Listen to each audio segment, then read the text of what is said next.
Good evening. Welcome to the final game of the round robin of the 6th annual Clarkson Cup. It was a great morning here already. Went to the final shootout where Natalie Spooner was the hero for the Toronto Furies, defeating the Montreal Stars. Now they'll be playing the Boston Blades tomorrow at 2 o'clock in the final. But first, the Blades have to play the Calgary Inferno. Inferno told me yesterday they never quit, and I expect a good game tonight. The teams tied their season series winning 3 games each, so it's going to be a good game. I got to say my favorite thing so far this tournament is watching the little Timbits get to play a full game. They get to sing the national anthem, their names announced, and then after the game's over, some of them get to skate with some of their favorite players. It's amazing. I wish I could have been out there with them. So tonight, expect a lot of action, a little bit quieter than this afternoon game because none of the high schoolers are here, but the Timbits are. Watch out for them in the crowd because they've been rowdy already. Gentlemen, I'm going to send it up to you in the booth. I didn't...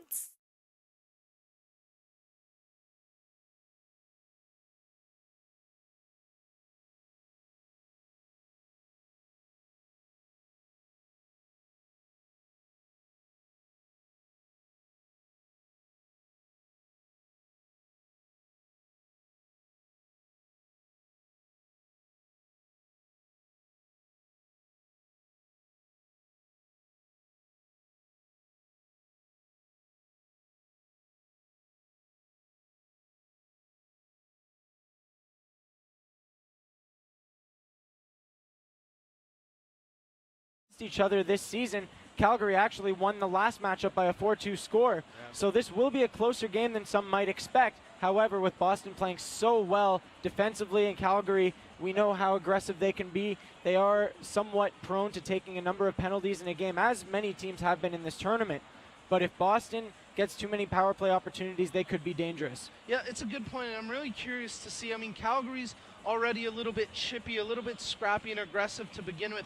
I'm really curious to see how much fire the Inferno girls have. I know, terrible pun. I'm sorry. We can't resist. Yeah, it's it's natural. It's there. But anyways, I'm really curious to see how aggressive they play Boston and if they really bring the physical element of the game out. And of course, Boston will be resting a few players. We heard that Lannis has been scratched from tonight's game. And we think, well, we're speculating, but it makes sense that Digit Murphy would be resting some of her key players for that championship game tomorrow. But I'm curious for the girls who are playing for Boston, how they react if Calgary does bring that scrappy element to this game. Well, if indeed they do not play, 3 or 4 of their starters, we're not sure exactly about the numbers. We will find out. Yeah. But when that happens, you're elevating players from lower roles into larger opportunities. And if anything, it's, an audition to be given that role in a situation when those top players aren't there. And who knows, it could get them more ice time in tomorrow's game.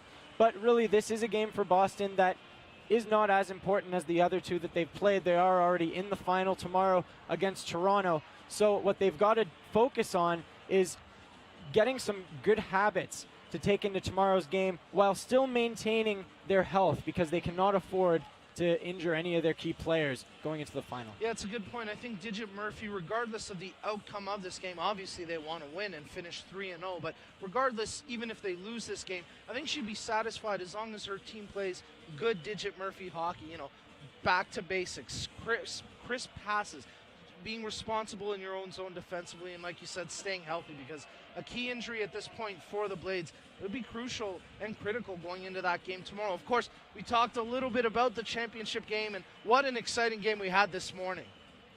Wow, again, yeah. that was the word that I came up with after that shootout, and it was just unreal. And, the shootout doesn't always get the respect it deserves. It can frustrate some people that question whether or not a hard-fought game should be decided by what some consider to be, an element of a skills competition. A bit of a gimmick. A gimmick, that's one way to put it, but it really was. I mean, it showcased the skills of these players, and what better place for that to be showcased than at the highest stage of the women's game, and it really was a fantastic shootout. Natalie Spooner getting the winner. Christina Kessler made 34 saves in the game and was just lights out against some of the top Montreal shooters. Yeah, a tremendous effort from all of the Furies players to be certain, but of course Spooner and Kessler, two of just that whole team leading the way, and they had fantastic games. And if you missed that morning game, hey, no worries. We're going to archive all of these games on ssncanada.ca and cwhl.ca.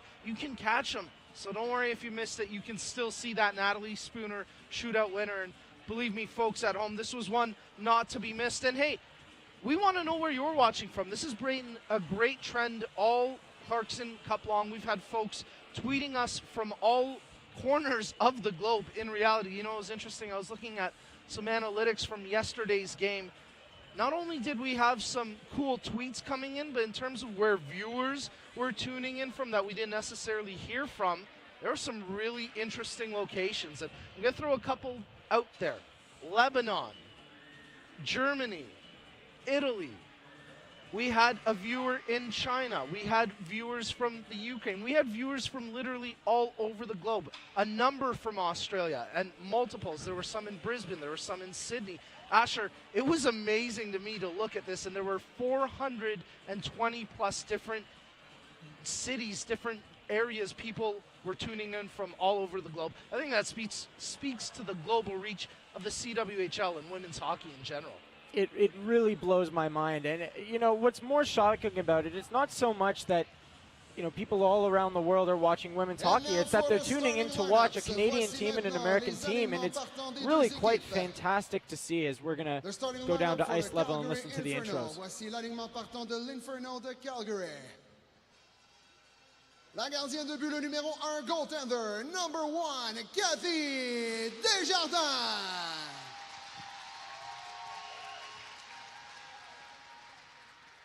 Defense number 8, à la défense le numéro 8, Jessica Wong.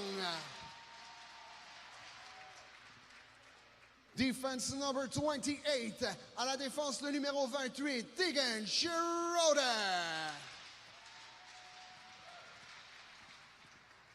Forward number 7, à l'attaque le numéro 7, Erica Crum.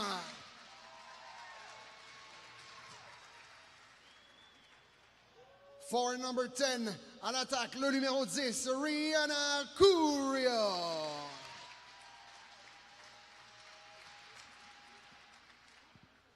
And forward number 22, à l'attaque, le numéro 22, Jenna Cunningham.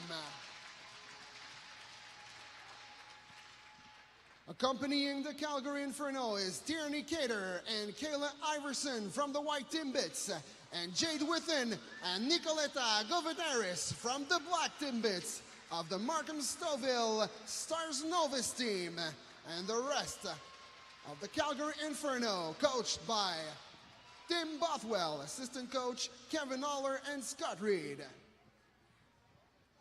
The starting lineup for the Boston Blades. Voici l'alignement partant des Blades de Boston. La gardienne de but numéro 31, goaltender number 31, Brittany Hutt.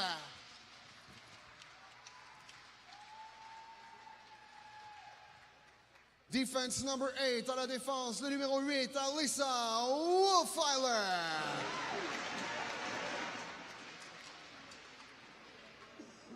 Defense number 18, à la défense, le numéro 18, Kira Dosdall. Forward number 3, à l'attaque, le numéro 3, Jillian Dempsey.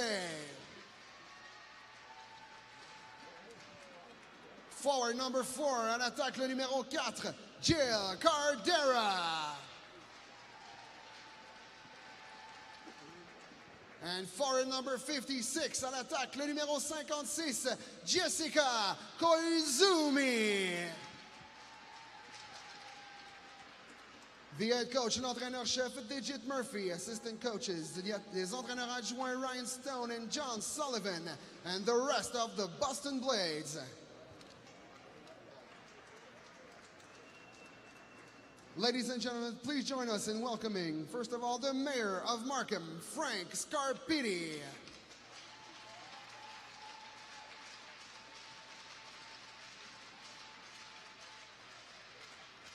and the Director of Sponsorship for Winsport Canada Olympic, Joyce Van Zoomeren.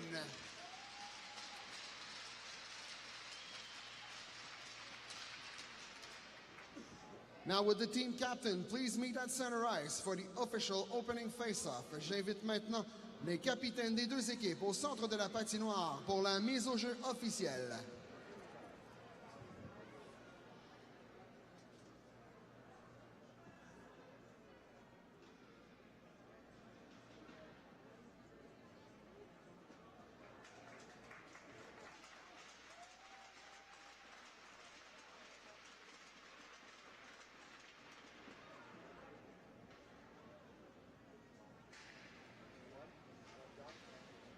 Joining us tonight to sing the national anthem, a proud Markhamite who has been singing and acting on stage and screen for over 15 years across Canada and the US.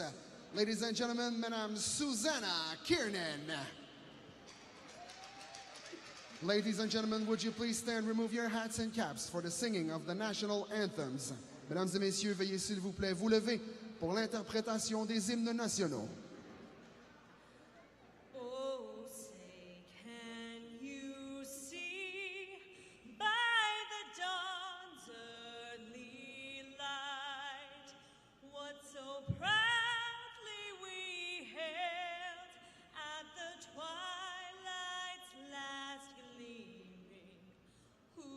Stripes and bright stars through the perilous fight, o'er the ramparts we hailed were so gallantly streaming, and the rockets' red glare, the bombs bursting in air, gave through the night that our flag was still there.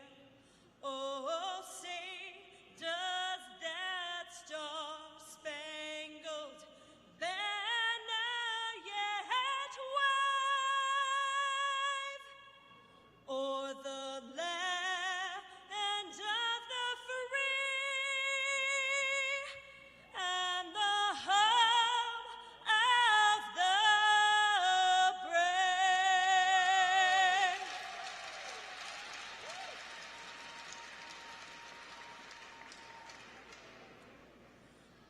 Oh, Canada, our home and native land, true patriot love in all of us command.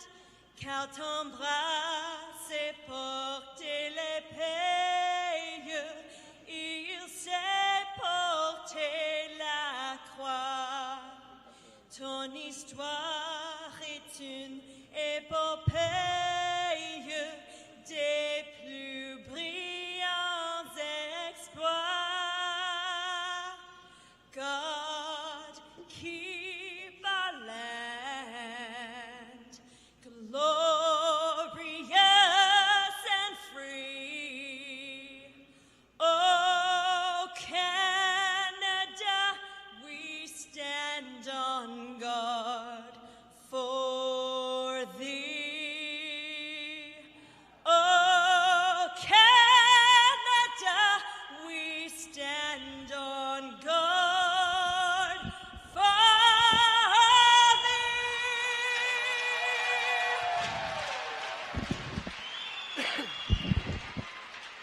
A pretty good crowd on hand here for this game between the Boston Blades and the Calgary Inferno, and another robust singing of the national anthems marks that we're just moments away from getting this game underway. And you know what?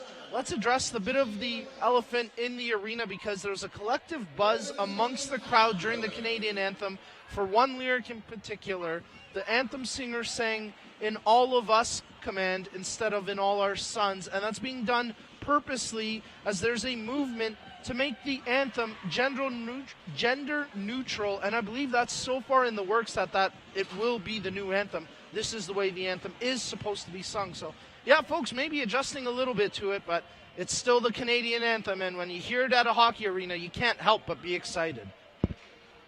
Asher, Kathy Desjardins gets the start for the Calgary Inferno. Our first look at her here in the Clarkson Cup. We speculated that might be the case, and personally, I'm pretty excited to see Desjardins in the net because she's a fierce competitor. She trains so hard whether she's going to get the start or not each day and each night, and I know that she's really looking forward to this moment. She's going to relish the fact that she's playing in a big Clarkson Cup game against the defending champions. And she had a decent season, a 4-6 record, a 3.06 goals against average, and an .893 save percentage. But again, another example, the Calgary Inferno, like many of the other teams around the league, run mostly a platooning goaltender system. And in fact, Desjardins played a number of the games against the Montreal Stars during the season, so by no means is she considered the backup. It is more of a 1A, 1B situation. And for the Boston Blades, Brittany Ott gets the start, a 10-6 record during the season, one shutout, a 2.63 goals against, and of course she picked up her second shutout in this calendar year on Wednesday. Well, we're underway in the final round robin game of the 2014 Clarkson Cup. It's the Boston Blades in their black and gold jerseys against the Calgary Inferno, predominantly white, some red and yellow trim in there. We got an early penalty coming here against the Inferno, though. Tim Bothwell, he's not going to be overly pleased about this. It looks like it's body checking the call coming up here. It's coming against Wong, Jessica Wong for the Inferno, and it's going to send the Blades to an early power play just 19 seconds in. And definitely an example there of the referees setting the tone for this game. And it's a good time to do it as well because at the very least the players know how much leeway they're going to be given in terms of body contact in this one. Boston moved the puck around the point here. They're on the power play, first of the game. We're less than a minute into it. The cross crease pass doesn't get connected, and a good job by Kelsey Webster to break that up. Tried to get it around the boards and out, but Wolfheiler keeps it in, at least momentarily. Now she gets some support from Jill Cardella, and they bang away at it. Nice work by Taryn Peacock to clear the zone. Dempsey, Rookie of the Year, number 3 out there for Boston. Dempsey on the power play. She's got the puck again. She's checked closely by Webster. Koizumi comes up with it, the captain of the Blades. Back to the point. Back to Koizumi. They move the puck around here. Dempsey has it. She gets it over to Wolfheiler. Back to Dempsey. Through the slot, she turns it over, and a chance now for Julie Page to clear the zone and kill some time off this power play.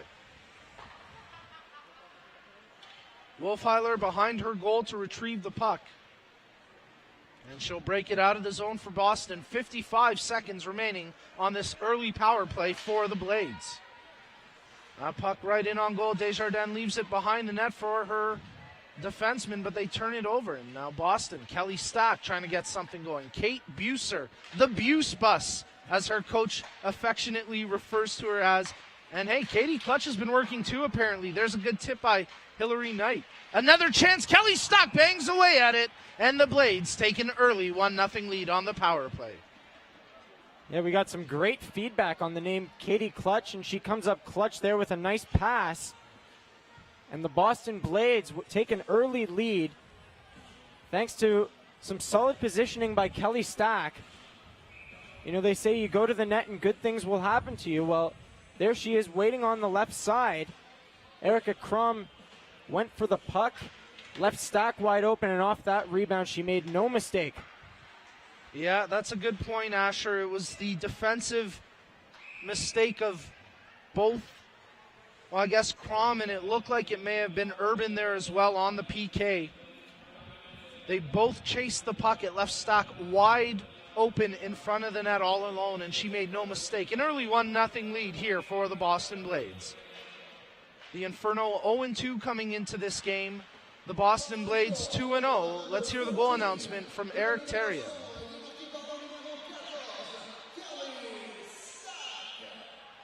Boston break it out through the neutral zone. Assisted by number 20 of the Cook Clarkson leading the rush.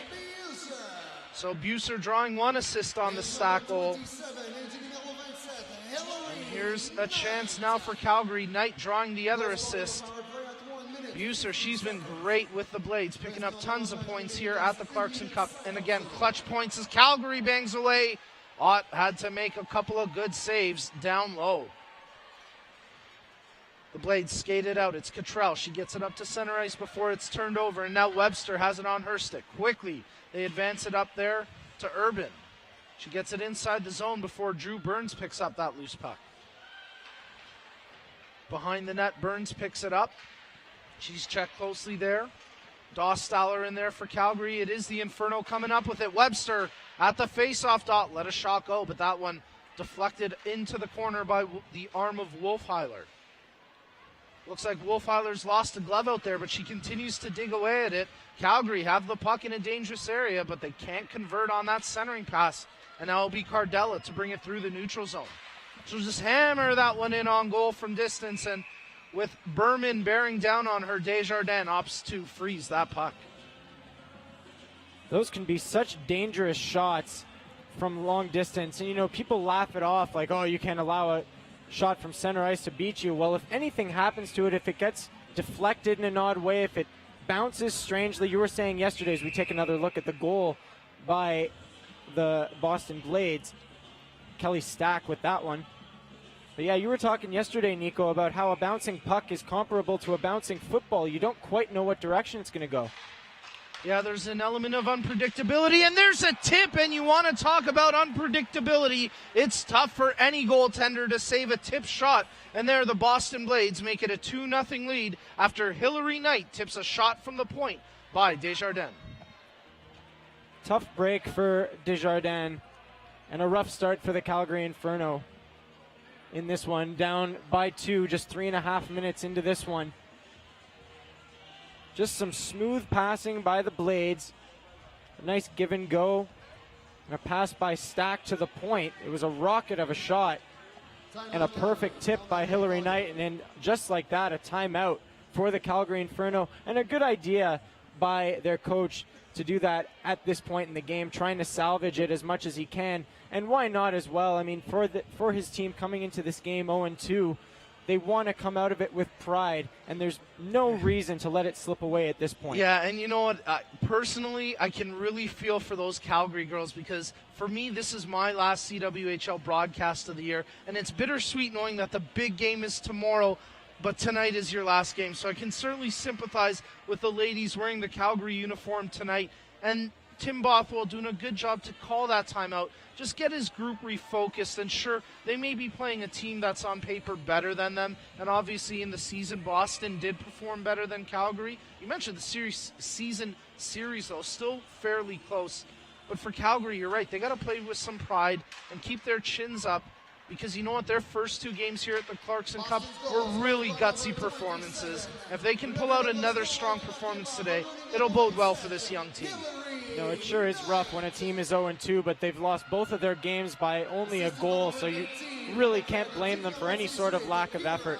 Well, and the other aspect is we hear the Boston goal announcement. Dostal drawing one of the assists and Kelly Stack getting the other one on the Hillary Knight goal.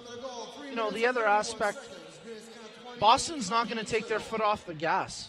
Hillary Knight's out there. Kelly Stack's out there. Their top line, Kate Buser, they're all out there. So, yeah, Digit might be resting a couple of players, but they know that they still want to win this game, and this game has significance to Boston. They want to make sure they're playing their best game going into that crucial Cup championship tomorrow against Toronto. Well, you can't forget as well, and an interesting note, that even though Boston's 2-0, they actually have the fewest goals of the 4 teams in this tournament. Point. Yep, very good point, Asher. So for this game, you know, they'd really like to at least believe in their offensive flair going into the final against Toronto, who proved today that they have some flair of their own. Okay, now I didn't notice, and we're going to have to get Sarah right on this one, but apparently Fromkin is on the bench in Lacasse's gear.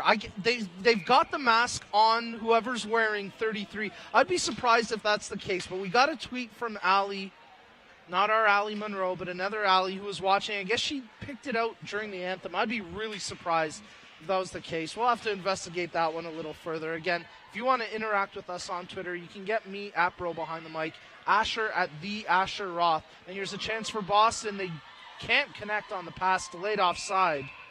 And you know what? Sarah Wright's on Twitter as well. You can follow Sarah Wright S3. You can connect with any three of us, and we'd love to hear your tweets and opinions on tonight's game. And no, that is not a backhanded advertisement for the cell phone, the Samsung S3. But Jess Koizumi, on that last play, in her attempt to get back on side, looked like she may have tweaked her groin a little bit. She was slow to get up and had to kind of stretch her legs. We'll have to watch her foot speed for the next few minutes. Yeah, I kind of noticed that Koizumi was trying to hold the line there and a little slow to get out of that stretch. No ill effects right now for the Boston captain, though, as they lead a rush. Blake Bolden, one of the top defensemen here at the Clarkson Cup. She has been spectacular in every facet of her game, but that time she brings the Blades in just a bit offside. Strong start, obviously, for the Boston Blades. We're still not even at the 5-minute mark. It seems like it's been longer. Most of the games have flowed so quickly. I'm almost used to looking up, seeming only like a couple of minutes have gone by and seeing that we're at the 9-minute mark. We'll see if the pace increases at all in this one. Just 4.5 minutes into the first period. It's a 2-0 lead already, though, for the Boston Blades. You're watching the 2014 Clarkson Cup on CWHL.ca and SSNCanada.ca. It's the Blades breaking out of their own zone. They get the puck up to Pickett. She tips that one in, and Cook gives chase. Cook is easily one of the fastest skaters we've seen here all week at the Clarkson Cup, and when she wheels out there, look out. You do not want to give her a breakaway opportunity. She's up the ice. Traverna gets tripped up there, but play continues. No call. Pickett has it in the corner. And now Boston, well, a couple of them are going to peel off for a line change here. So Calgary with a chance to clear the zone. Dostal, she brings the puck right in. She'll fire it in, and now Koizumi there for Boston. She's checked closely by Urban. Well, check that. That was actually dug in there for Calgary. But they can't clear the zone as Whitney Naslin pins it up. Loose puck picked up by Koizumi. She gloved it down to the ice and then was hit to the ice by Webster, and those two have a bit of a battle ensuing. Captain versus captain, Webster and Koizumi. Webster heads off to the bench, and Boston continues here. Whitney Naslin. She drops it for Koizumi. Good defense there from Pieri to block that shot with her stick.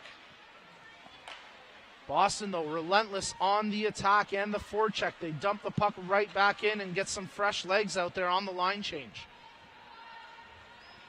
Casey Bellamy with the puck here for Boston. Looking for the pass to Wolfheiler. They do connect, but look out. Calgary's got their top unit out there as well. Daniel Stone out there.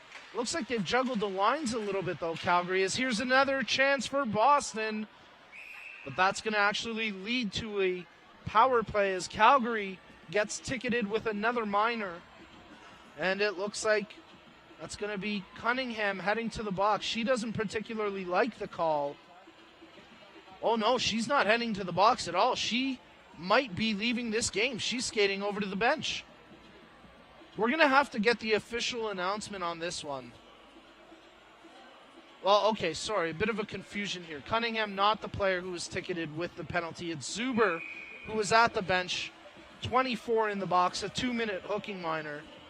It's curious, though. That was handled a little bit odd by the officials. No, and we didn't, I mean, it was not a blatant hook by any means. It was hard to see from up here what happened.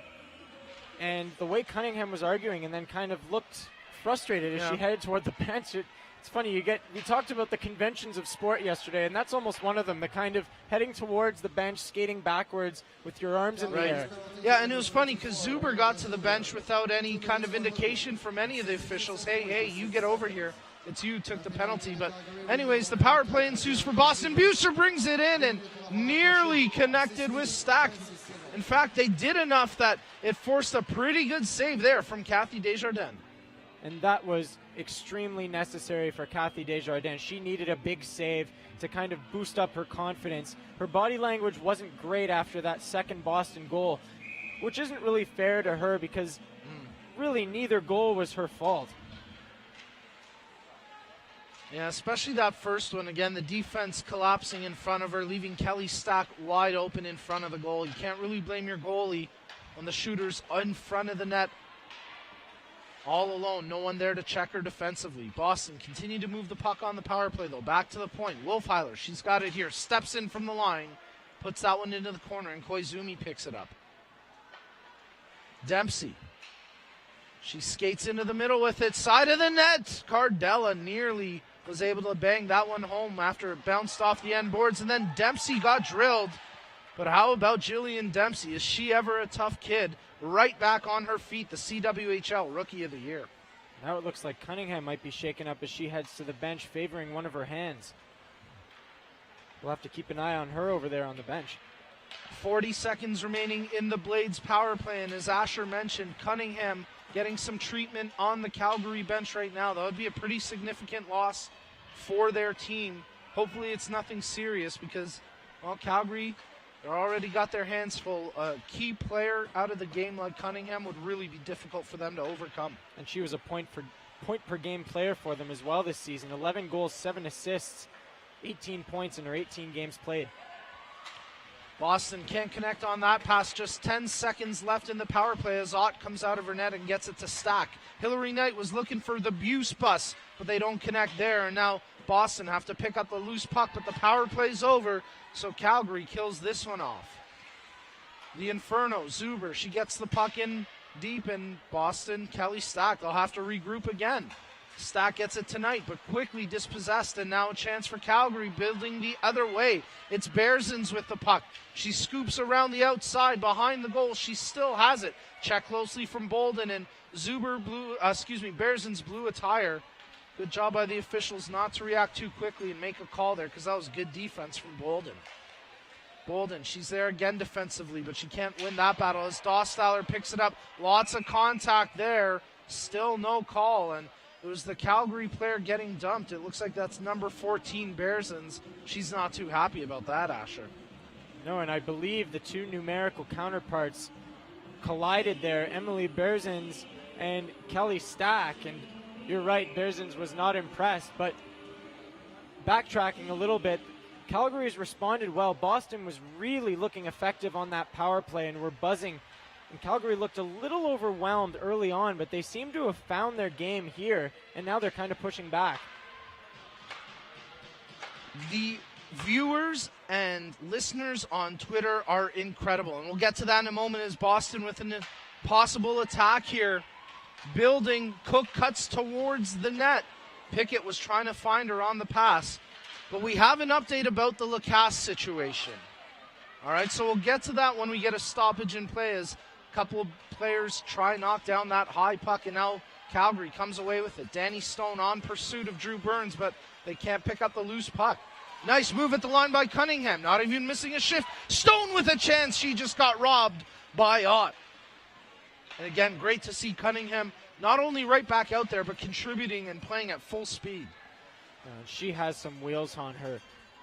Really, really fast once she gets going, and her and Stone are so dangerous on a 2-on-1 rush. Pieri picks off that long pass, gets it on the stick of Zuber. Cunningham, and again, looks like Tim Bothell switching up the lines a little bit, juggling them earlier. It's changed since. He's got Crom, Zuber, and Cunningham out there together, but earlier they took Crom off that line and put Stone out there, so we'll see if he continues to juggle the lines, maybe look for something a little different that we've seen in the first two games, as the Inferno here are ticketed with an icing call. All right, Asher, we teed it up. I'll try that in English.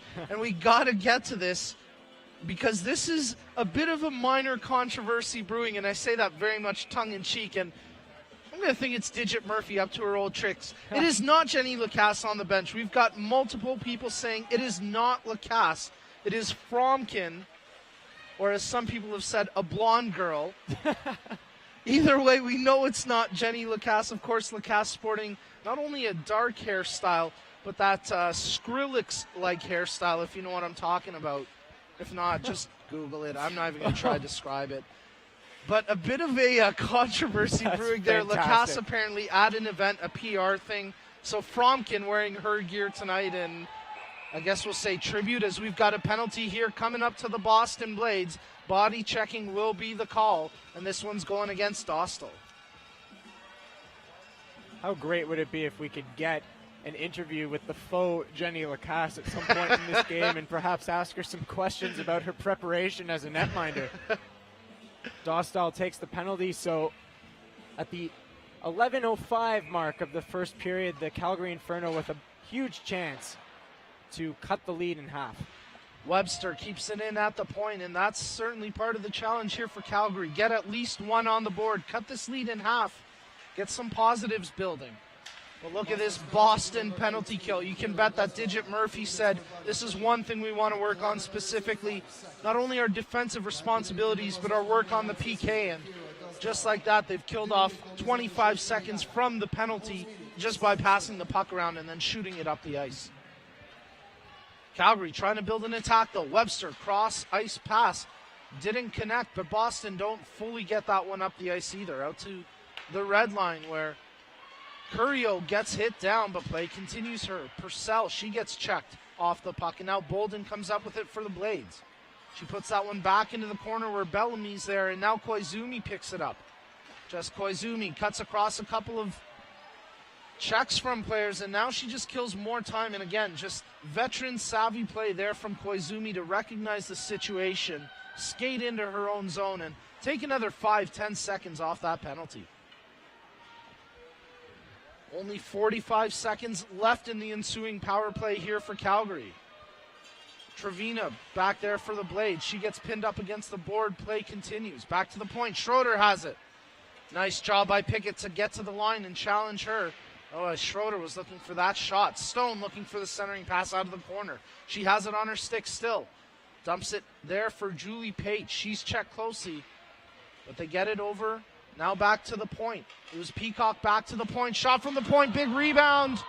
Stone was in front providing the screen, but the Inferno were unable to capitalize on the second chance opportunity after Ott made the initial save. There's a shot from Page. Another big rebound. She crashes the net for her own second chance. They can't connect. And now the power play over. Five-a-side hockey. Stone was looking for the redirection on that point shot from Pieri. Calgary with some good offensive puck possession here, and they're trying to mount some scoring chances as Stone crashes into Bolden. Bolden spins off the check there, but she nearly turned it over inside her own zone, and still the Blades unable to clear the defensive zone. Nice work to keep it in at the point by Haller. Buser, she connects with Stack, and Stack feeling the heat from Urban. She'll peel off, and now Boston forced to ice the puck here. So we've got a face-off coming up inside the Blades territory. You really got to hand it to Brittany Ott. She got tested on the back end of that power play. She's just stood her ground in the 3.5 or so periods that she's played so far in this tournament. It's been an impressive Clarkson Cup debut for her. She's certainly looked good in the Boston goal, but you have to think the fact she's playing in this game tonight is an indication that she will not get the start tomorrow. So wherever Lacasse is tonight, they're going to need her tomorrow. And Ott, oh, they needed her there. Brittany Ott bailed out her defense as Calgary had a good chance in tight. And Ott coming up with another massive save. And we mentioned it a little earlier, the Inferno were starting to find their game. And how about the Boston Blades? I mean, you called it in the pregame, Nico, as we take another look at that scoring chance. Nice pass there by Crum and a great shot. Redirected, and there they score. Sorry to cut you off, Asher. A play out of nothing. A pretty harmless shot from the point. It took at least one redirection, and then a chance for Peacock to bang it home.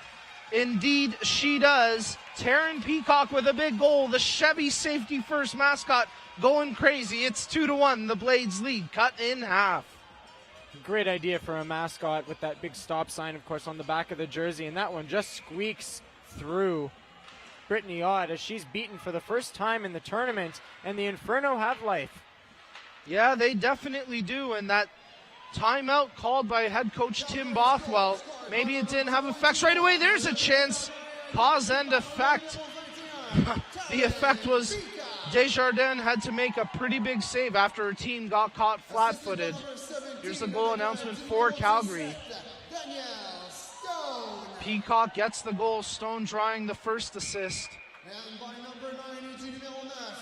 When you said it, Nico, coming out of that timeout, I mean, it was such a great idea for Tim Bothwell to use it in that situation. His team really looked like they were struggling with their confidence, and all they needed was a little bit of a nudge, a reminder that they're playing for pride. And yeah, you're right, the obvious results weren't immediate, but you could see their game turned around and they became steadier after it. Aaron Duggan drawing the second assist on the goal from Peacock, and again, Stone getting the first one. So Stone continues to have a good Clarkson Cup in terms of individual statistics, but again, ultimately for Calgary, maybe not the results they're looking for, as Curio brings it in.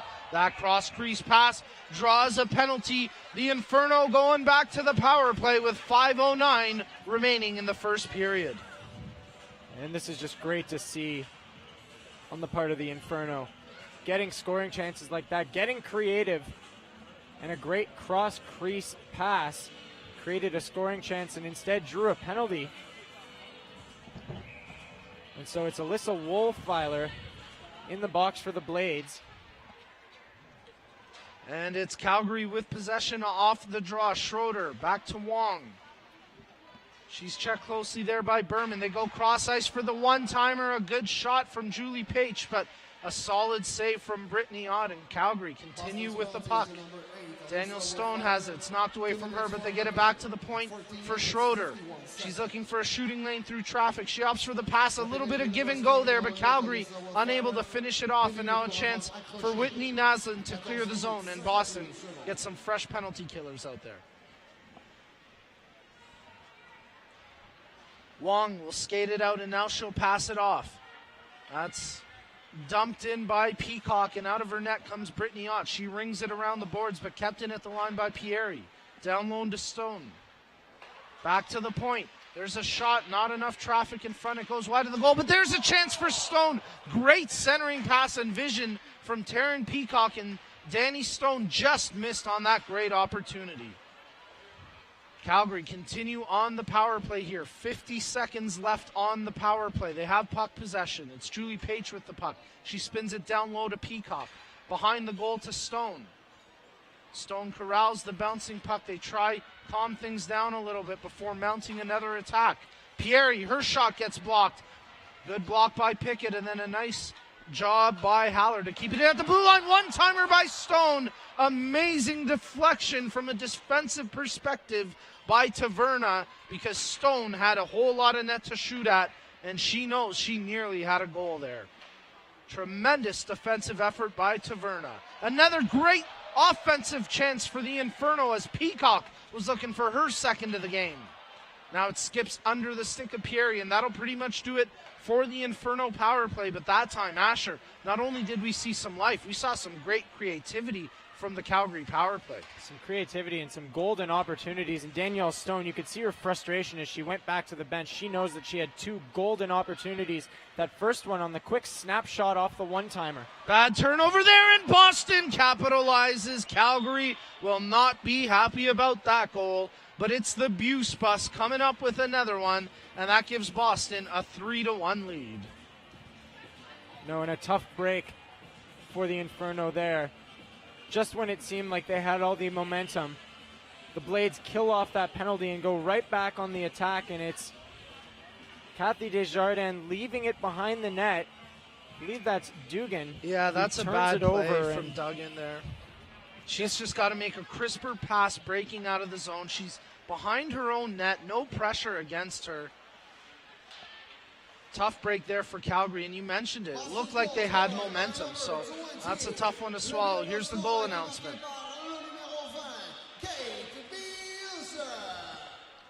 Katie Clutch, the Buse bus, call her what you like. She puts another one on the board, adds to her personal tally, and it's now 3-1 for the Blades. Calgary on the attack, though. Lone assist on that goal going to Kelly Stack, and for Stack, I believe that's her second point of the game. She got the original goal, and I don't believe she assisted on the Hillary Knight goal, but I'd have to check that again.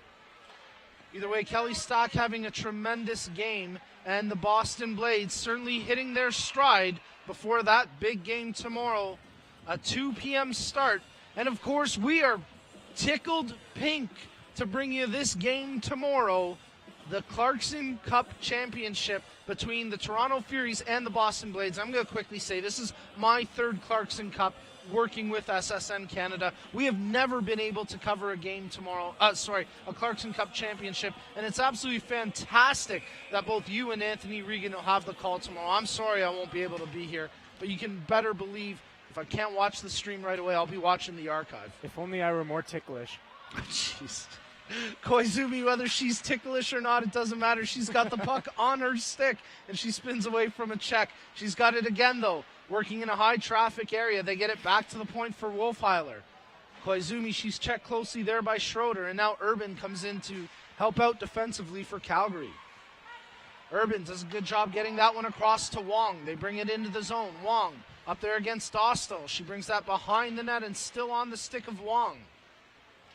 She dumps that one off to her teammate Dostaller in the corner. She's checked closely by Dempsey, and now Boston. Oh, they can't quite clear the zone. Nice work by Wong and company for Calgary to keep it in. They continue to keep it in here. Oh, it's a hand pass against the Inferno. So that's going to bring a stoppage in play with 1 minute and 12 seconds remaining in the first period. Two tongue-twisting challenges for the two of us today. This morning you had Prevo versus Provo, and now you've got Dostaller versus Dostal. Yeah, you know what? I think the one this morning was a little bit tougher, if I'm going to be frank about it, because Dostal and Dostaller, they're not too, either way it's close, right? It's obviously close. It's just with Prevo and Provo, you have to make such a distinction, I guess, right? Dostaller and Dostal, a little more natural. And, of course, I mess it up now. And as Calgary mounts the attack, Danny Stone decides, hey, Brittany Ott, I don't know you quite well enough. Let's get to know each other a little bit better. And those two, a little bit of discussion, but I think cooler heads will prevail here. No, they got acquainted there, and Boston was helped out as well by the net getting knocked off its moorings, because it looked as though if it did stay on, and if Ott were able to stay on her feet to the point that, it wasn't obvious that she'd been knocked down by a player or anything of that sort, the Inferno could have had a goal there, if not at least a golden scoring chance. It looked as though they nearly put it in just after the net came off its moorings.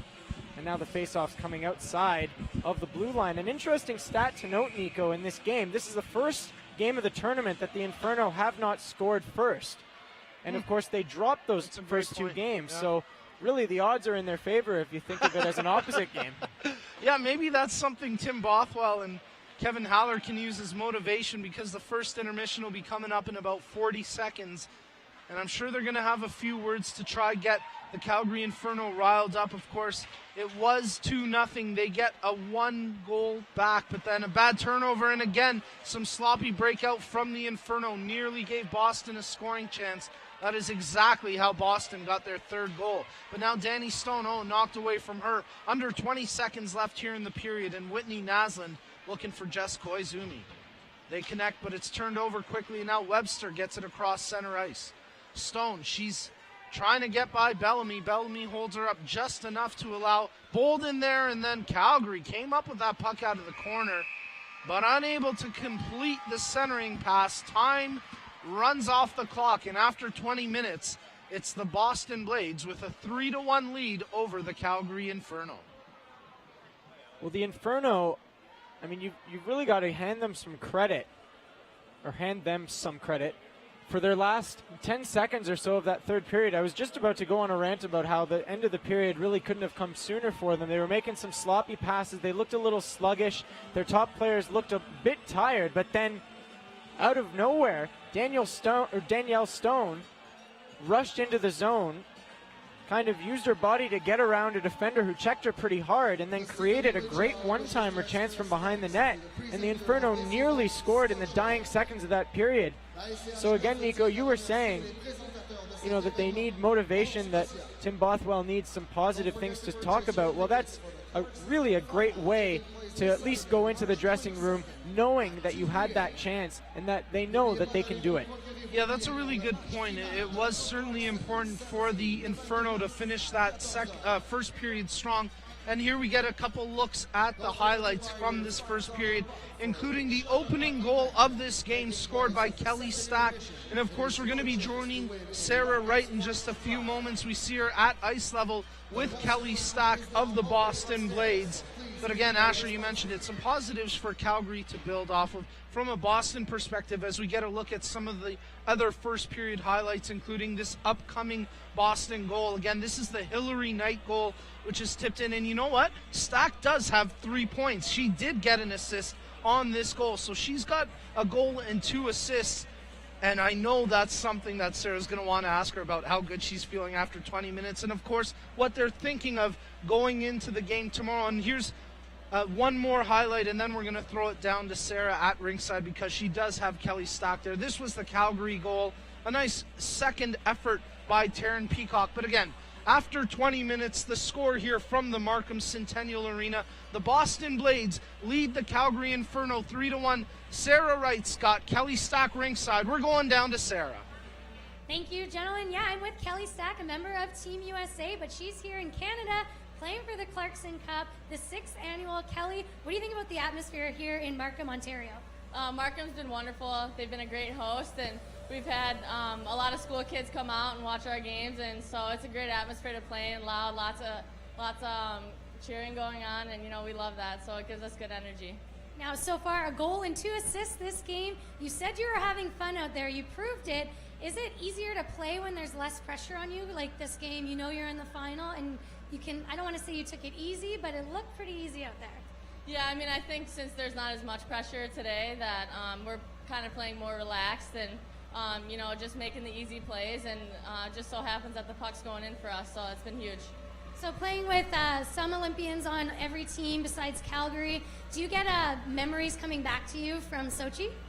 I try not to think about Sochi when I'm here, just because it wasn't the outcome that Team USA wanted, but it was a great tournament and an awesome experience, and we just try to carry over, bring the energy, and just play with the passion that we're used to. Now, if there's any younger kids listening out there, some young girls that are thinking about getting into hockey, what would you say to them? I would tell those young girls to follow their dreams and, whatever they love to do, if that's hockey, then just work really hard and do well in school, and they'll be successful. Now, enough of the fun stuff. Tomorrow, big game. You watched the game online earlier today. What did you learn about the team from Toronto? I learned that Toronto works really hard out there. They don't stop till the end, and it's going to be a battle out there tomorrow for sure, but we'll be ready to go. Good luck with that. Thanks for joining me. Gentlemen, take it back. That's really great stuff. Kelly Stack joining Sarah Wright. Kelly Stack, one of my personal favorites in the CWHL. It's great to hear refreshing answers from athletes, honesty. She acknowledged the fact that this maybe wasn't the most important game to Boston. Sure, there's things they want to work on, but she said it. We're not necessarily feeling the pressure. We will tomorrow. And then Sarah asking her about Sochi. I loved Kelly's answer. You have to feel, and we've acknowledged it, you have to feel for the Team USA girls. Kelly Stack, one of the tremendous representatives for USA Hockey at the Sochi Winter Games, but of course, ultimately, not the result they want. But you know what? Hey, 20 minutes in the books. Boston's got a 3-1 lead. Kelly Stack, a big part of that, 3 points. You have to think Digit Murphy and company are pretty happy at this point. And we mentioned during the period that they were the lowest scoring team in the tournament coming in, despite the fact that they have the only perfect record in the tournament coming in. And they've really gotten some help from their top offensive parts. Kate Buser with her 3rd goal in 3 games. Yeah, tremendous. What a tournament she's had. And, of course, her 2 goals coming into this one were game winners. And this one right now being the 2nd goal in a 3-1 game. You can do the math. Katie Clutch could not be a more aptly named name. Well, actually, she's got the 3rd goal there, right? It was Hillary Knight who came up with the 2nd goal, wasn't it? On the tip? I believe you're right. Yeah, well, anyways, you know what? The way this game is going, it wouldn't surprise me if Kate Buser still has a chance to add another game-winning goal to her stats, because you're right, she's been totally clutch here at the Clarkson Cup. Now, the flip side of it, we saw Calgary go down 2-0 early. That timeout by Tim Bothwell. In retrospect, how big was it? Because even though they're down 3-1, it did seem to have a lasting effect on the way his team played. No, it changed everything. And you could see, there were 2 goals in the first 3 minutes of that first period. the Calgary players, namely Kathy Desjardins, we looked down at her just after allowing that second goal. Her head was down. She was slow to get up. And it's tough because it's her first appearance in this tournament. For her, it's, you know, her first appearance on this big stage here at Markham Centennial Center. You know, we mentioned there's viewers from over 430 cities from around the world. It's really quite remarkable. And again, we thank everybody for tuning in. Absolutely. So you wonder, were nerves a factor? You know, were they intimidated by the Blades? But really, neither of those goals were her fault. And so Tim Bothwell probably used that as a motivator, said, okay, we had a tough break there. We've allowed a quick power play goal. Don't forget as well that Calgary took a penalty less than 30 seconds into the game. Huge. That set the tone for them as well. Sure. Yeah, that's a really good point, Asher, because, you know, going into this, they obviously recognize that penalties are something they've struggled with all season. They've taken more penalties really than any other team all season long. And to beat Boston, you have to play a disciplined game. So that penalty early, 30 seconds into the game, it kind of throws the whole game plan out of the window. And then when Boston capitalizes on that, it really flips the script for Calgary. Flipping the script, though, we've got a few minutes before we get back to the action here for the second period. I think we got to look ahead to that game tomorrow. What a huge game this is going to be between the Toronto Furies and the Boston Blades. And I know that you personally are super excited to be doing the play-by-play for that one. It's going to be something else. Actually, we haven't decided who's doing the play-by-play. We're going to, you know, we'll figure out what's happening there. Brewing. You know what? Hey, you know what? Anthony's been one of our camera guys all season long, but you've been doing the games. I know he has too with Rogers TV here. You've got seniority. Don't let him push you around. We'll call it 1A, 1B. Love you, Anthony. Or, you know, maybe we won't announce it until just around game time. We'll call it a game time decision. Maybe whoever comes out on the ice first. No, wait, this isn't a Randy Carlisle situation. Sorry, a little bit of a Toronto joke there. But, no, it should be an absolutely unbelievable finish to the tournament. We've seen nothing but close games between all the teams. There have not been any blowouts. You know, I mean, just an indicator of the fact that the Furies were the fourth seed coming into this tournament. Yeah, great point. And they've just played unbelievably. Their defense has been second to none. And they're going to have a tough time against a very strong Boston Blades squad that play a slightly different style. And one factor to look at, we talked early on about the fact that the Boston Blades are primarily made up of American players and the rest of the teams throughout the league are Canadian. Yep. You've got to wonder if perhaps there are slight differences in their system compared to some of the other teams. Of course, the coaching staff has the effect on that, but it's different players coming from different backgrounds. It can make a marginal difference, but Toronto will, of course, have to come at the top of their game because, you know, even though they're riding high, some crazy momentum on beating a team that only lost twice in the regular season, but they're going to have to bring their A game, and they're going to rely upon the play of Christina Kessler, who's just been unbelievable. Yeah, it's been really tremendous to watch the way Toronto has played here at the Clarkson Cup because you mentioned it. They didn't end the regular season particularly strong. In fact, it looked like they were going to be a stronghold on the 3 spot. There was a point in the season where they could have caught Boston for the 2 seed coming into the Clarkson Cup. They let it slip away. In fact, Calgary surpassed them. You mentioned it. Toronto came in as the underdog, the 4th seed, and yet they've really hit their stride here at the Clarkson Cup. They've done it from the net out. Christina Kessler, Tessa Bonhomme, Shannon Molson, so many of their defensemen have been fantastic. Michelle Bonello definitely deserves a shout-out for her play. And then some of their forwards. I'm thinking about doing a Photoshop movie poster featuring Natalie Spooner and Janelle Kohanchuk, and instead of Dirty Dancing, Dirty Dangles, because those ladies have put on some incredible individual performances in terms of their deeks. And hey, we saw it on that Natalie Spooner shootout goal from earlier today. And hopefully in that Photoshop picture we can get Kevin Spacey in there as well. But no, it was unreal the way that Natalie Spooner was in that shootout. And yeah, skills on display. Just unbelievable, that move by Natalie Spooner. Kohanchuk, we saw, nearly scored earlier in the game with another great dangling play. Yeah. Speaking of dangles in this game, we'll have to watch Danielle Stone. Yeah. What a move she put on yesterday. If you get the chance, folks, take a look at the archive. It's on the CWHL site on the same. It's actually, there's a tab on the window that you're watching right now. It says archive. Of course, wait until after the game or after this conversation. Don't disconnect right now. Come on. Don't do it. We're great. No, but it was just an unbelievable play. Danielle Stone on a breakaway midway through the second period at a time when it was still scoreless against the Montreal Stars. There was so much tension for the Stars at that point before, when they still had a chance, obviously, going into this morning. What a move by Danielle Stone. What skill we've seen in the tournament. And, of course, the Stars with some great moves as well in that shootout. Kessler was just too much for them. Yeah, she's been fantastic in every single game for the Furies. Her play has just been tantamount. I mean, it's been spectacular, and she's a big part of why they've been able to make the Clarkson Cup final. Of course, we are proud to bring you that game tomorrow, 2 p.m. on ssncanada.ca and cwhl.ca. And Asher, you made the point, all the games are going to be archived. Make sure you watch the archives as well. If you happen to miss the live broadcast of any of our games, they'll be up there all year long, and we do encourage not only you to watch those, but interact with us, tweet us, get at us. I'm on Instagram and on Twitter at BroBehindTheMic. Asher's on Twitter at DAsherroth. Of course, the CWHL has a huge social media presence, and they want you to get in touch with them at CWHL_insider and at Clarkson Cup. So many of these fantastic athletes have Twitter as well, and we want to get to one Twitter question in particular, and it comes to us here. I'm going to pull it up. I had it. Geez, where'd it go? It comes to us from Laura. And Laura, I'm sorry, it's a great question, but neither of us are smart enough to answer this. The question is, I'd like to know more info about how the CWHL draft and the allocation works. And I got to tell you, I know about this much about that process, so I could stand here and try give you a long-winded answer. I know there's a CWHL draft website. You can get some of the frequently asked questions through there. But I'm sorry, we'll have to get back to you, Laura. Of course, we do appreciate you still watching and getting in touch with us.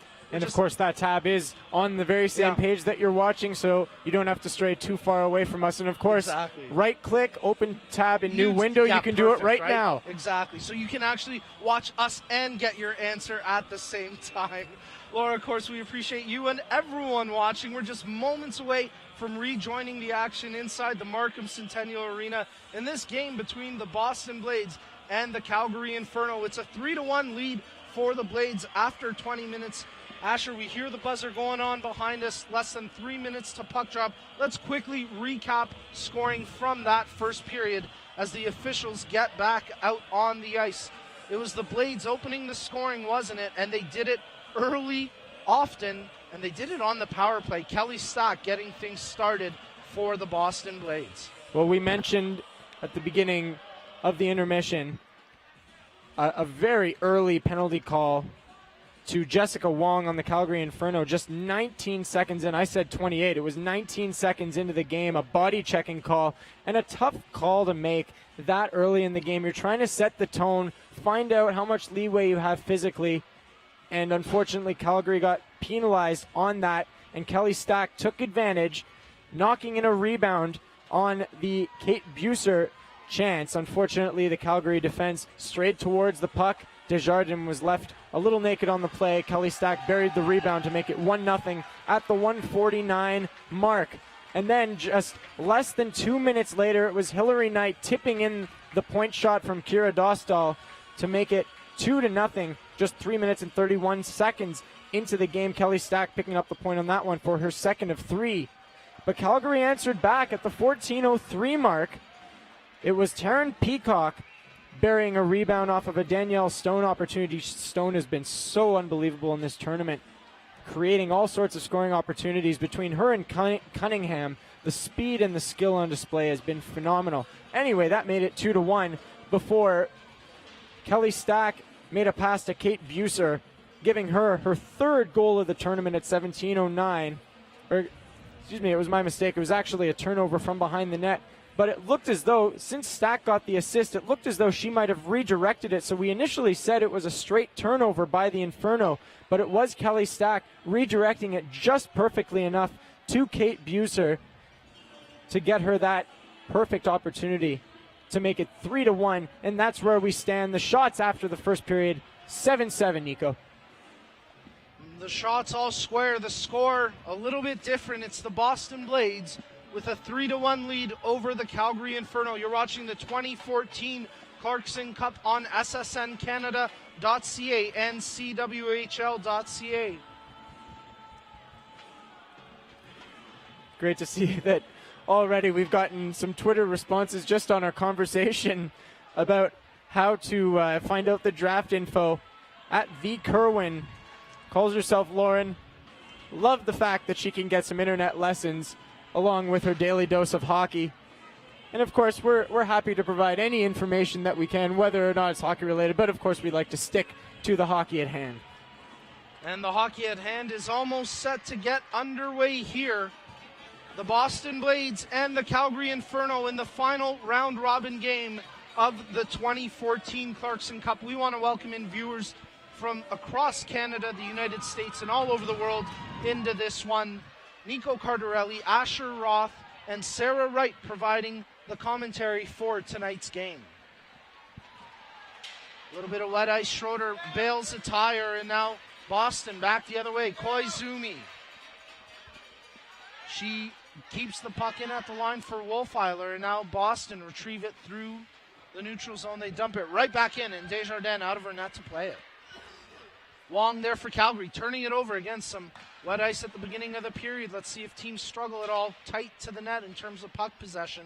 At least early here, Wong had a little bit of trouble with just that, and now Boston trying to get something out of that turnover. Had one chance earlier, Desjardins with the save, and now quickly out come Calgary. Stone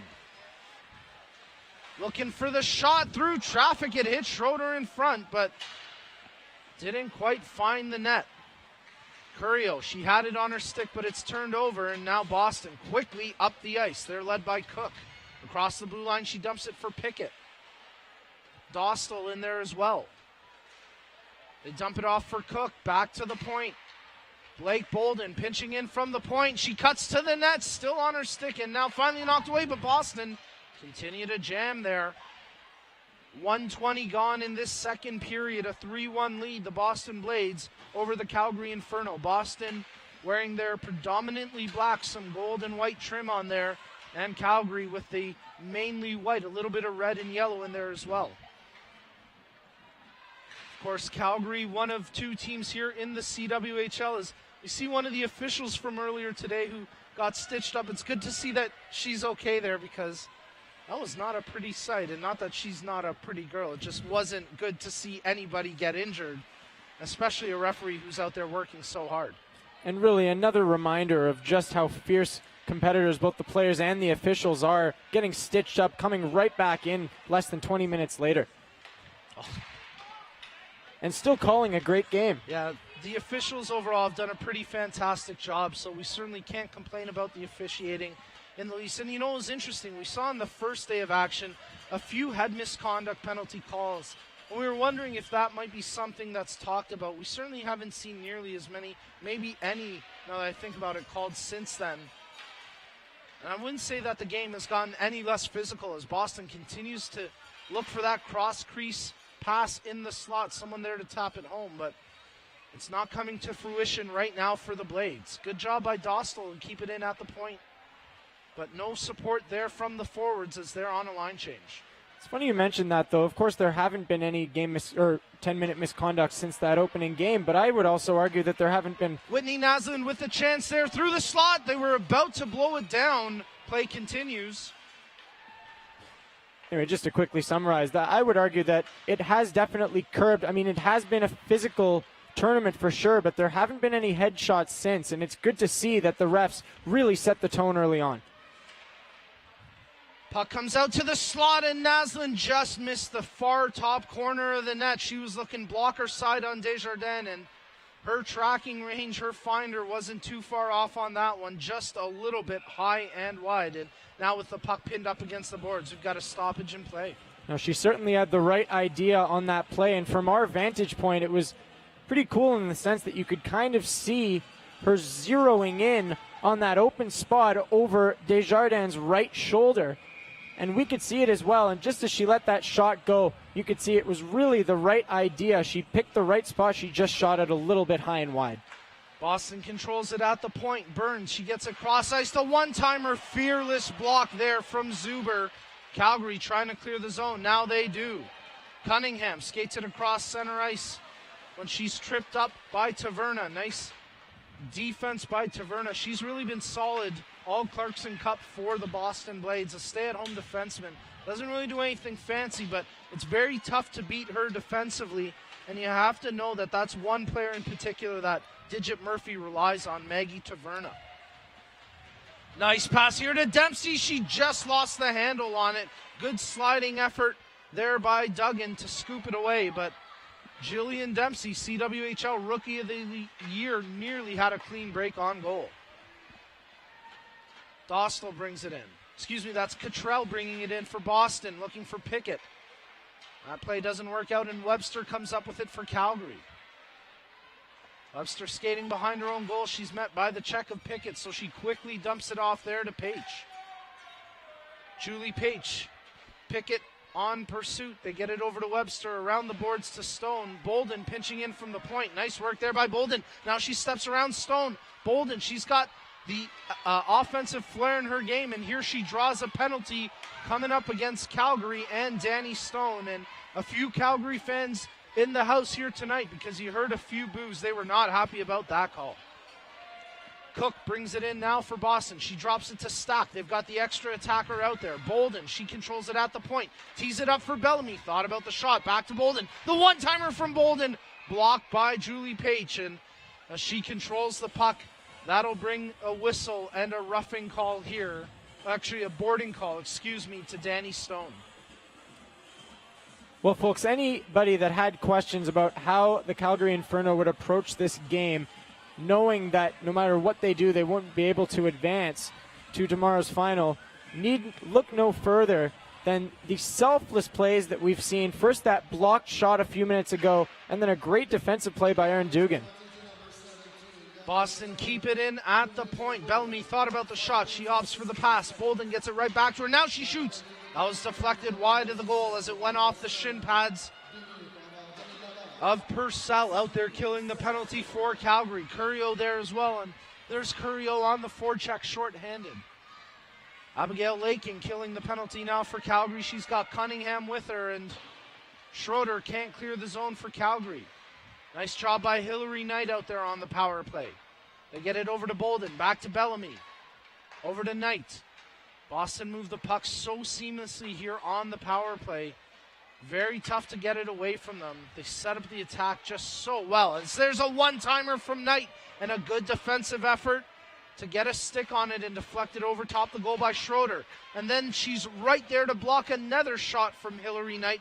A great effort defensively from Schroeder, taking care of the assignment on the former MVP of the league. Kelly Stockshoe is looking for a stick handling chance. It took away from her, but now she gets it back to the point. Bolden, her pass for Buser was intercepted, but Calgary can't clear. Off the bench, Dempsey with a chance. Good kick save there. Centering pass, and this time, no mistake. Hillary Knight left all alone in front, and Boston makes it a 4-1 game with another power play goal. I'm almost speechless watching that Boston power play and just how effective and how relentless they are. That was just unbelievable to watch. Look at the passing. Nearly intercepted. It ends up behind the net. You think the play is dead, and instead a behind the backhanded pass to Hillary Knight. What a play by Boston. And even before the goal, the soft feather passes, but so effective and so direct. The Inferno are really going to have to readjust, but so difficult to do against a well-oiled power play machine that Digit Murphy's put together. Well, that's exactly it. How do you adjust against such an efficient and effective unit? And we hear the goal announcement for the Blades as Koizumi brings the puck in, and she rings that one off the crossbar. Free souvenir, that one's up and out of play. And it was nearly a 5-1 lead. But you mentioned the fact that Calgary's got to make an adjustment. The one thing that, again, stuck out to me on this power play goal is we get a look at that last chance from Koizumi. On that 4-1 goal that Boston, it looks like Desjardins got a piece of it, Buzz. No, she certainly saved a goal on that one. Yeah, and just thinking back to that power play goal there for Boston, again, the one thing Calgary was a little guilty of, both defenders went chasing the puck behind the goal, and that's exactly how Hillary Knight was left all alone in front. And it's fine for one defenseman to go, but there has to be that communication between the D pairing to make sure only one and not both go chase the puck. And for Calgary, that's cost them 2 goals against already. Off the draw, the Inferno control it. Their captain, Webster. She's met by a couple of Blades checkers, and now Boston comes up with a turnover. Nice pass onto the stick of Pickett. She drops it for Burns, right back to Pickett. Boston cycling the puck around like they're on a power play, but it's 5-on-5, and that chance off the side of the goal. Urban, she's got the puck on her stick, but a relentless and fierce forward check from Pickett takes the puck away from her almost immediately. Then Pickett gets stood up at center ice. Urban with the puck on her stick now. Just knocked away from her. A chance there. No dice, as it was Dostahler with a chance for Calgary. And actually been corrected about the pronunciation from Ignite the Inferno. I got to get that one. I think it was Dostahler. Dostahler. So thank you for that. And again, if you want to interact with us on Twitter, we do encourage it. At Bro Behind the Mic, at the Asheroth. And here's a chance for at Kelly Stack. Don't quite think that's her handle. It might be. But regardless, Kelly Stack with a chance to make it a 4-point game. She is really en fuego right now, Asher. Yeah, I speak a little bit of French, I know. This was just I'm not going to comment on whether or not that is in fact French. I think of a scene in Anchorman that I don't want to go too deep into. Muy fuego, Senor Cardarelli. Well, the Inferno need to channel their inner fuego at this point, because right now Boston, the Blades, they're burning them. It's a 4-1 game, and Boston looking for more here. They're certainly not taking their foot off the gas, and it's going to be up to Calgary, really, to stop them at this point.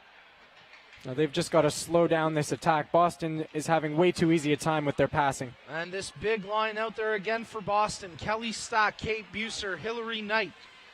Anytime those 3 ladies are on the ice, there's a good chance, a legitimate scoring chance comes out of it. And here's another player for Boston, Blake Bolden, who can create an opportunity all on her own. There, a long outlet pass for Buser. Buser takes it into the corner behind the Inferno goal. She's got Bolden at the point. Instead, she tries for the cross-crease pass. She had Stack and Knight both there, but neither able to get a touch on the puck.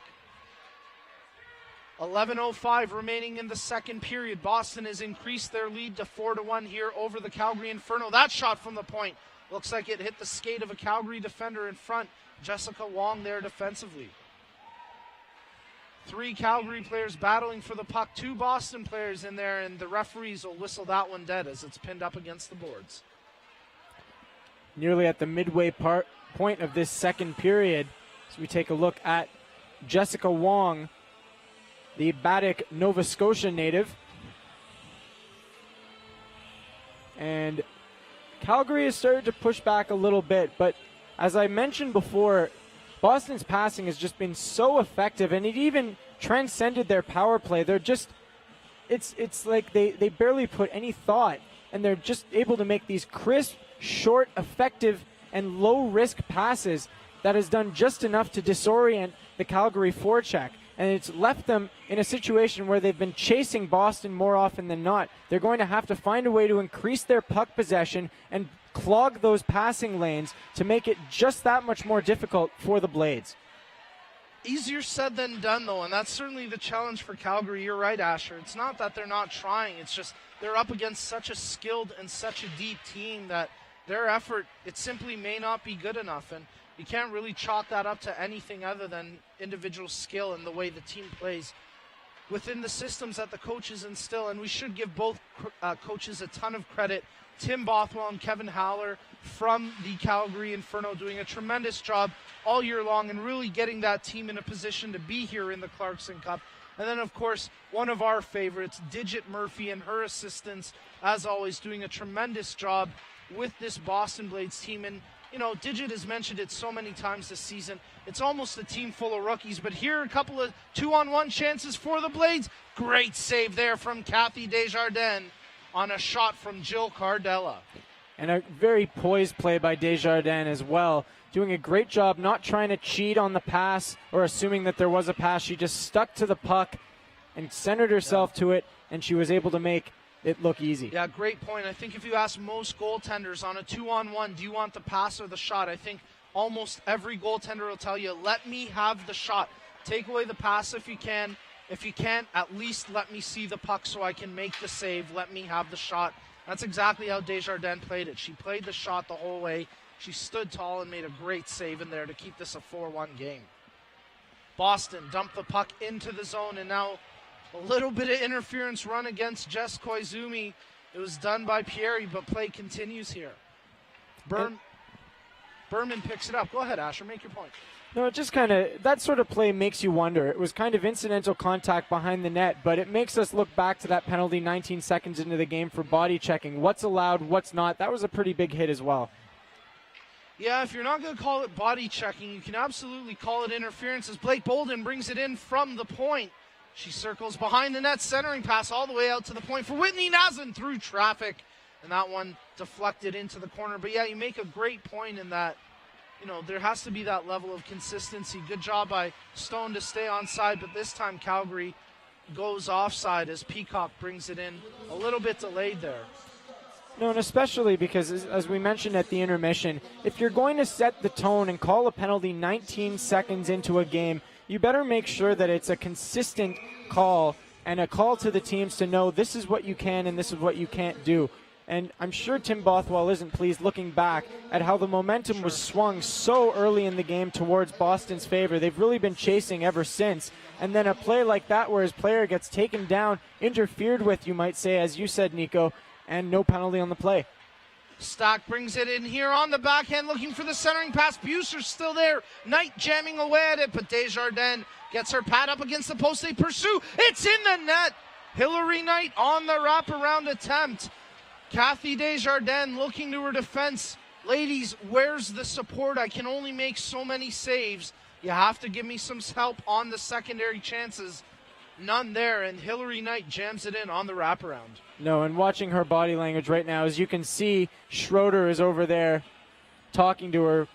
The replay, she really stood no chance on that. Look at her go post to post. She made a great pad save on her stomach at the other end, and then on that play, she really stood no chance, was kind of hoping for a whistle, and Schroeder was over there as we saw her skate from corner to corner, just trying to shake it off. Her team has kind of let her out to dry in this game. I can't really fault her for any of the 5 goals she's allowed. Well, I don't know if you can say all 5 have been because of defensive issues. Maybe 1 or 2 soft ones. Is there a soft one almost gets through Brittany Ott, but she covers up the 5-hole to make the save. But I think your larger point is right. The defensive support hasn't been there for Desjardins, and I don't think she would necessarily admit that on the record, but if you asked her privately, she knows that her team can play in front of her better than they have today. Well, I'll clarify on that as well. Just because I'm saying that none of the goals were weak doesn't necessarily mean that the defense was at fault. Boston is an extremely skilled hockey team, and they've just as much created those goals as much as Calgary may or may not have allowed them with their mistakes. Cook comes up with the puck off the far wall, and Calgary keeps it in the zone. That shot wide of the goal, never testing Ott. Wong, she'll slam that around the boards, and Peacock picks it up.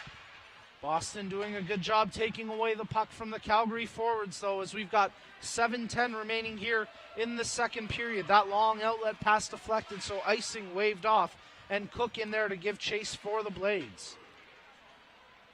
It's Wong coming up with it for Calgary. She goes cross ice to Crom. Crom across the blue line. Drops it for Paich. Paich checked closely. Nice work by Dostal in there for Boston. That shot from the point was blocked. Rebound, and they score! Julie Paich.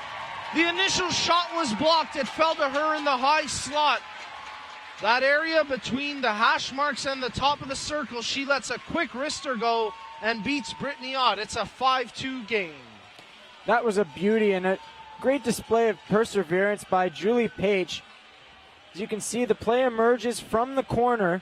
Paich goes out in front right there from the left side of your screen, and the defenseman turns her back just for a second.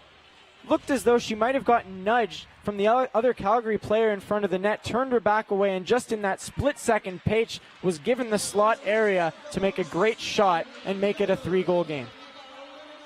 So can Calgary continue to chip away at this big lead?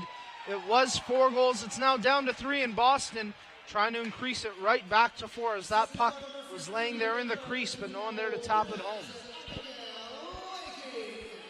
So Julie Page gets Calgary's second of the game. Peacock and Laking draw the assists. Boston with the puck, breaking out of their own zone. Burns, she gets it over to Koizumi, and she'll dump that one into the opposite corner before peeling off. Oh no, she'll actually stay on the ice. A couple of her teammates peel off for a change though. Calgary quickly on the puck, offside at the line. Tough break there for Calgary. It looked like they had a little bit of an attack building, and Asher, it seems like they're trying to get momentum back here in their favor. Well, and one thing that you can't forget, Nico, is that in their game against Montreal yesterday, the intimidating and skilled Montreal Stars, Calgary never let up in that one. Of course, they even scored a goal with about 6 seconds left in the game after surrendering an empty net goal. There is no let up in this team, no matter what you may have seen in their body language early on. They have not given up, and really you've got to credit Tim Bothwell for that.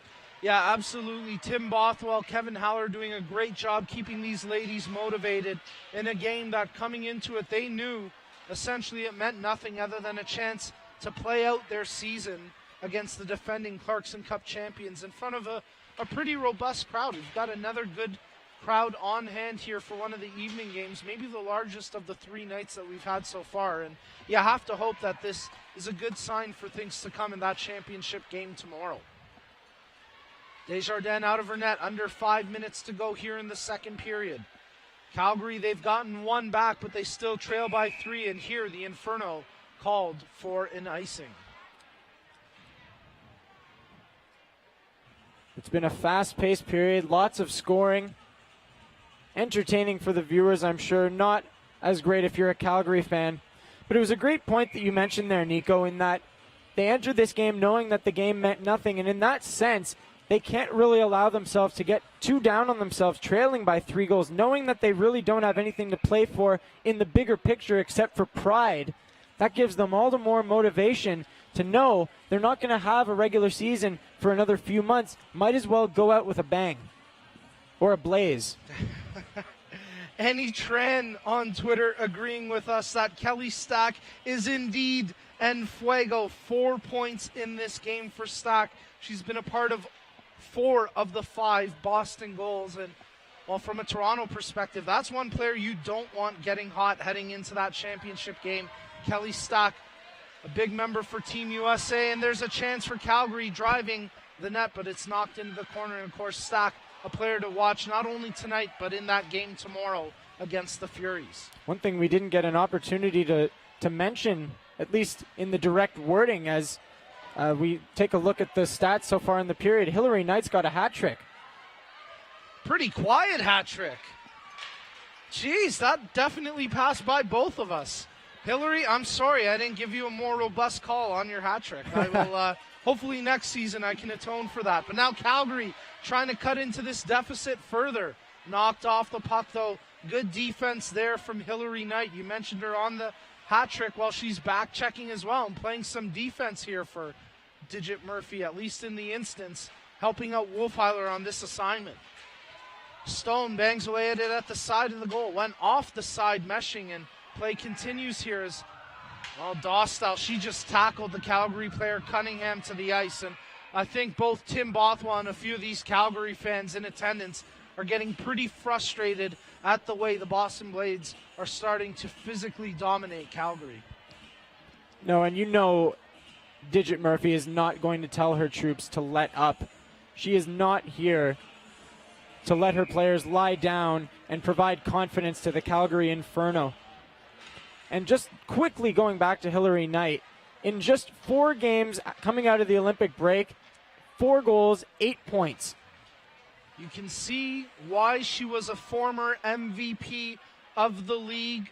Of course, and Sophie Bataille gets that distinction this year, but Hillary Knight, the MVP of the CWHL in 2013, and a key member of the Boston Blades as they prepare to take on the Toronto Furies in the Clarkson Cup Championship game, live here on ssncanada.ca and cwhl.ca tomorrow, 2 p.m. Eastern Time. But They've still got a game here against the Calgary Inferno. We've got just under 3 minutes remaining in the second period. Long outlet pass right to the stick of Cook. Cook drops it for Cottrell. They leave it for Pickett. Pickett looking for a shot. Great defense there from Wong to poke that away. Now long outlet pass right to Erica Crom. Crom, she gets tied up. She tried to get the pass back to Wong, and here's a chance now for Peacock. Peacock heading to the net. Diving effort by Blake Bolden breaks up that play. Calgary, they're hungry right now. They want to get a third goal. Schroeder, her shot from the point, tipped in front of the net and into the corner. What a game for a quote-unquote meaningless game. Don't tell the ladies on the ice. There's a ton of compete out there right now. Did you see the hit that Jessica Wong laid out on the Boston Blades player? Didn't quite see who it was. Just a thundering check, and then she gets hit back and elbowed in the head there. Yeah, that was Erica Crom who took an elbow from Blake Bolden, and Crom letting Bolden know, hey, rookie, you can't do that to me. That's not cool. And Crom making her point, and good for Crom for standing up for herself and the Calgary Inferno. Yeah, they're down by 3, but they are not being pushed around. At least they're not letting the Blades push them around. I've got a quick look there at Digit Murphy, the coach of the Boston Blades, the animated and colorful coach of the Boston Blades. If you've tuned into any of the other broadcasts so far, we've had her on at least once a day. It's just been a pleasure talking to her. Haller, she gets it over to Curio as Calgary on the power play. Haller thought about the shot. She opts for the pass. Back to Haller from Curio. Cross ice. Pieri, slap pass. Couldn't quite connect, and Stone and Cunningham both fight against Wolfheiler for the puck. It's Cunningham coming out of the corner with it on the backhand. Cunningham, she's still got it on her stick. Got the shot off, but Brittany Ott was squared up the whole time and was able to make the save. I think one of the players that has certainly impressed me the most and hasn't really gotten spoken about enough is Jenna Cunningham. When she has been on the ice, and this isn't even mentioning the fact that she went down with a assumed injury in that first period and then came back just about a shift later, but a sweet dangle on that last play nearly created a scoring chance. Calgary's continue with the power play, deflected in front of the goal. Lots of traffic in front of Auden. That shot never made it to her. Calgary, there's a shot from the point just wide of the net. And the crowd here inside the Markham Centennial Arena starting to become a pro-Calgary crowd. You can hear them oohing and ohing and awing at all these close chances. But they're not going to be so dramatic about that. An icing call here as we're inside the final 60 seconds of the second period. Just inside those final 60 seconds by just .12. And it's nice to see the crowd siding with the underdog in this one. And it really does create quite the atmosphere. You mentioned this is the largest night crowd that we've had this week, and it's so great to see, and we thank everybody for coming out and for tuning into this game, a game that does not have any championship implications except maybe some practice for the Boston Blades, but what a game so far, and it's great to hear that the audience is pulling for the Calgary Inferno in their final game of the season. Off the face-off, the Blades control the puck. Bolden had it again. They're shorthanded for about 55 more seconds here. Again, a partially obstructed view of the score clock, but I think we're all good. I think I got it right. Anyways, Calgary continue to operate on the power play. Peacock, she takes it in the zone. Page picks up that loose puck. Schroeder back to the point for Wong. Cross ice to Peacock. Again, back to the point. Wong to Schroeder. They're looking for a shot. Huge puck movement. Bouncing puck just falls wide of the goal. Schroeder with the puck. Her shot from the point redirected. It's sitting there. Page stands up her player. Oh, that's a penalty against Calgary as Page ran into Cook. But yeah, I don't like this call, and I think Page has reason to argue it. She's trying to make a play on the puck just as is Cook.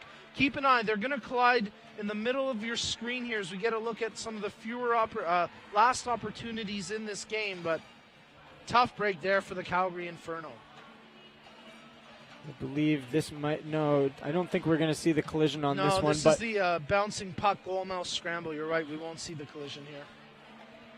But no, a tough break, and you could see the two Boston defenders jump right in and go after Page. They're certainly playing spirited, they're playing with energy, and they're playing mad. And it's great to see on the part of the Blades, probably frustrating on the part of the Inferno, just looking for any kind of break. Well, they're on the, well, it's actually 4-on-4 right now, but as soon as Blake Bolden jumps into the play, which will actually happen to start the third period, is we've only got 5.6 seconds left here in the second period, and there's still 9 seconds remaining in Bolden's penalty, so we'll finish the second 4-on-4. But Boston, they'll have a truncated power play early in the third period, and they're going to skate off after 40 minutes with a 5-2 lead over the Calgary Inferno. Well, an action-packed period. We've seen goals, we've seen hits, we've seen some pushing and shoving. Really, everything you could ask for in what is affectionately referred to as the good old hockey game by the late Stompin' Tom Connors, for perhaps our American viewers who may not be familiar with the song. You know what, I'm going to go out there on a limb and guess that they know, and if they don't, you know what, shame on you. Seriously, shame on you. Fantastic you're watching this game, but shame on you for not knowing that song. And I hope they call us out for calling them out. It'd be great to hear. Think of it as this. It's our version of Sweet Caroline, only more specific. Anyway, a great period of hockey as we're going to take you through some of the stats just before we head down to ice level for our intermission interview. Hillary Knight with both Boston markers collecting the hat trick. Kate Buser with an assist on both of those goals. That gave them a 5-1 lead before Julie Page answered back at the 13:20 mark to make it 5-2. Shots in the period, 7-3 for Boston, 14-10 overall. Well, Abigail Laking was one of the Calgary players who assisted on that second goal scored by Julie Page, and she joins our own Sarah Wright rinkside. Thank you, gentlemen. I am here with Abigail Laking. Do you like Abby? Yeah. All right, I'm here with Abby Laking. She got her first point of the tournament. Nice timing to get it, making a little push, a little bit of a comeback. You guys almost had it yesterday. Do you feel the same sort of intensity on the bench as last night's game? The first period was a little bit slower, but now that we've gotten a few pucks in the net, I think we got our confidence back and we're rolling now. And what was the mood like in the locker room before the game started?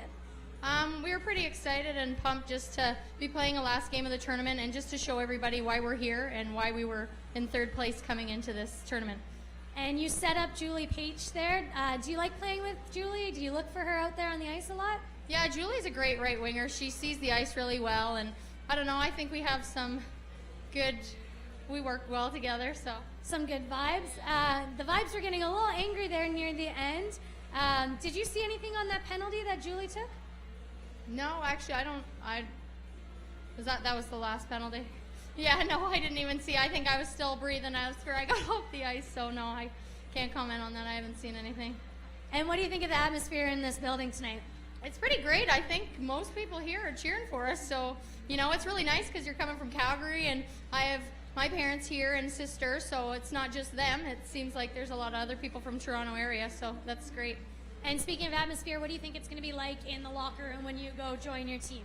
I think everybody's just ready to go and just to come out with a strong third, and hopefully we can put a few more pucks in the net and come out with a win. All right, thank you very much, Abby. Guys, take it back. That's great stuff. Thank you very much, Sarah. And of course, we want to thank Abigail Laking for taking the time to join Sarah. And Abigail getting an assist on that second Calgary goal scored by Julie Page. And it obviously wasn't lost on Abigail, the fact that the crowd is starting to favor the Canadian team here over the American team. Are you surprised at all by that, Asher? It's not a surprise, but it's great to see that the players are noticing it. Yeah. And, you know, it's so easy when we hear athletes use cliches and say, you know, oh, I didn't notice it much. And I mean, really, most of the answers that you'd hear in an interview in a sports game, I mean, let's be honest, for the most part. In fact, I heard this said on the radio the other day. A host made the point that usually you're not going to get any fresh information from an intermission interview, but that's been a total exception in this tournament. These players are refreshingly open and honest, and it's great to see that the Inferno are noticing the crowd being in their favor despite coming from so many kilometers away.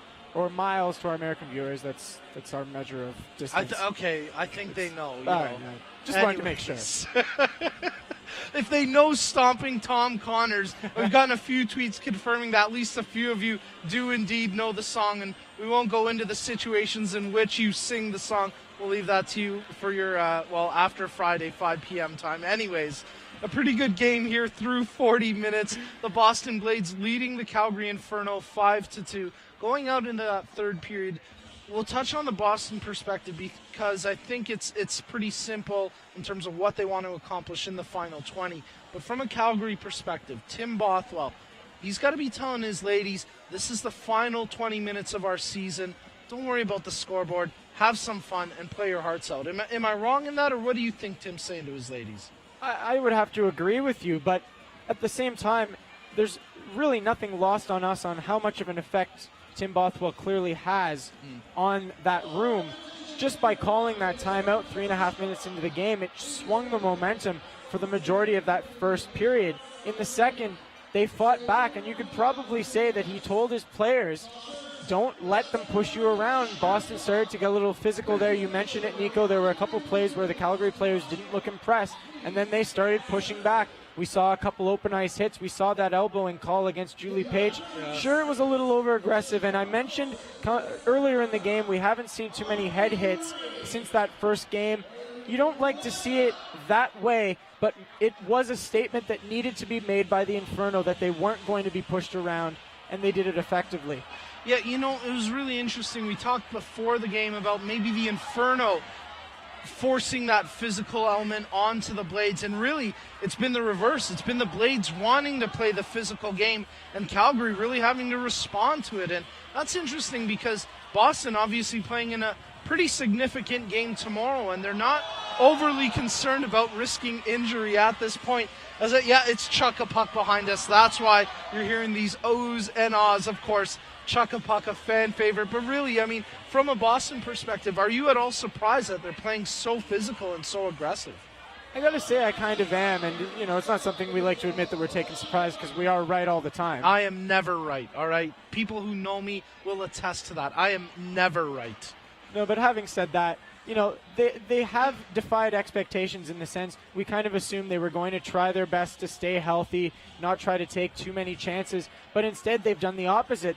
It's almost like they're trying to practice each different element of their game in parts. We've seen their power play. We've seen their physical game. We've seen them intimidate the Inferno to the point that there was a good chunk of the game in which they were chasing, in which they were frustrated. Their overall play, the strength of their attack, and the relentless pressure that they put on the Inferno has forced them to make such drastic changes throughout the game. It's thrown them off in a sense, and it's left Boston with a ton of confidence, you'd have to think, heading into tomorrow's game. So in this third period, knowing Digit Murphy, I don't think she's going to tell them to let up, but at the same time, it would be probably an intelligent thing for them to do just so that they don't end up too roughed up if Calgary gets too frustrated and maybe wants to send them a little message or harm their chances tomorrow if they're angry enough. Yeah, and it's a really fine line that elite athletes have to walk in terms of if you're not playing with 100% intensity, you almost open yourself up to the possibility of injury even further. So sure, they don't necessarily want to give everything tonight because of the significance tomorrow, but you also don't want to take a shift off and get injured because of it. Now, Asher, right now we got a 5-2 scoreline, and maybe we haven't seen as stellar goaltending as we've seen in previous games, but let's be fair. Kathy Desjardins, she's a big save goalie. She's had to come up with a couple of big saves despite allowing 5 goals against. And, of course, at the other end, Brittany Ott, her stellar self. 2 pretty good goalies in battle right now.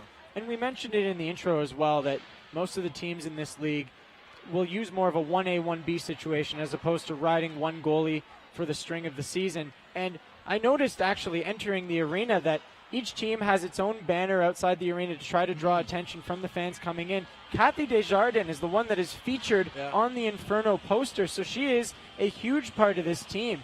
And so to see her kind of frustrated that her team, or at least maybe she had the perception that her team had left her out to dry in that second period on a couple of those goals by Hillary Knight. We saw her having to pace from corner to corner. Her teammate had to come over. I believe it was Tegan Schroeder, had to talk to her and try and settle her down. But, you know, I really find it hard to blame her for any of the goals that she's allowed. And again, I want to touch on that. That does not mean that each goal was the fault of the Calgary defensemen. Right. Boston has done their part. You can't take anything away from the offense that they've exhibited in this game. They have simply overwhelmed Calgary for a good chunk of this game. And Desjardins, unfortunately, has kind of been caught in the crosshairs. Yeah, it's certainly a tough situation. And again, check out Women's Hockey Stats on Twitter, because they do a great job of putting in the advanced stat, accounting for quality of competition. And you'll see with a goaltender, particularly like Desjardins, how her regular season numbers are actually skewed. And when you account for the quality of competition she's facing, her numbers are actually more reflective of how good she has been this year. But you're right. I mean, it just seems like Calgary is up against a team that it's simply better than them, and it's not for a lack of effort. It's just Calgary can't quite match the output that Boston has put out there. Now, of course, we've been getting awesome interaction on Twitter tonight. No exception. We get a question posed to us from Carly. Asher, who is the player that has impressed you most today? And here's how I'm going to phrase it, because we've had 2 games today. So tell me one player from the morning and one player from this game so far tonight. Well, I'm probably not going to please the fans of either of the teams that are playing in this game, and I don't want to name Hillary Knight just because the hat trick places her in an obvious position. Yeah. I'm going to look at Janelle Kohanchuk. Love it. After yesterday, she got hurt, looked as though she wasn't going to come back.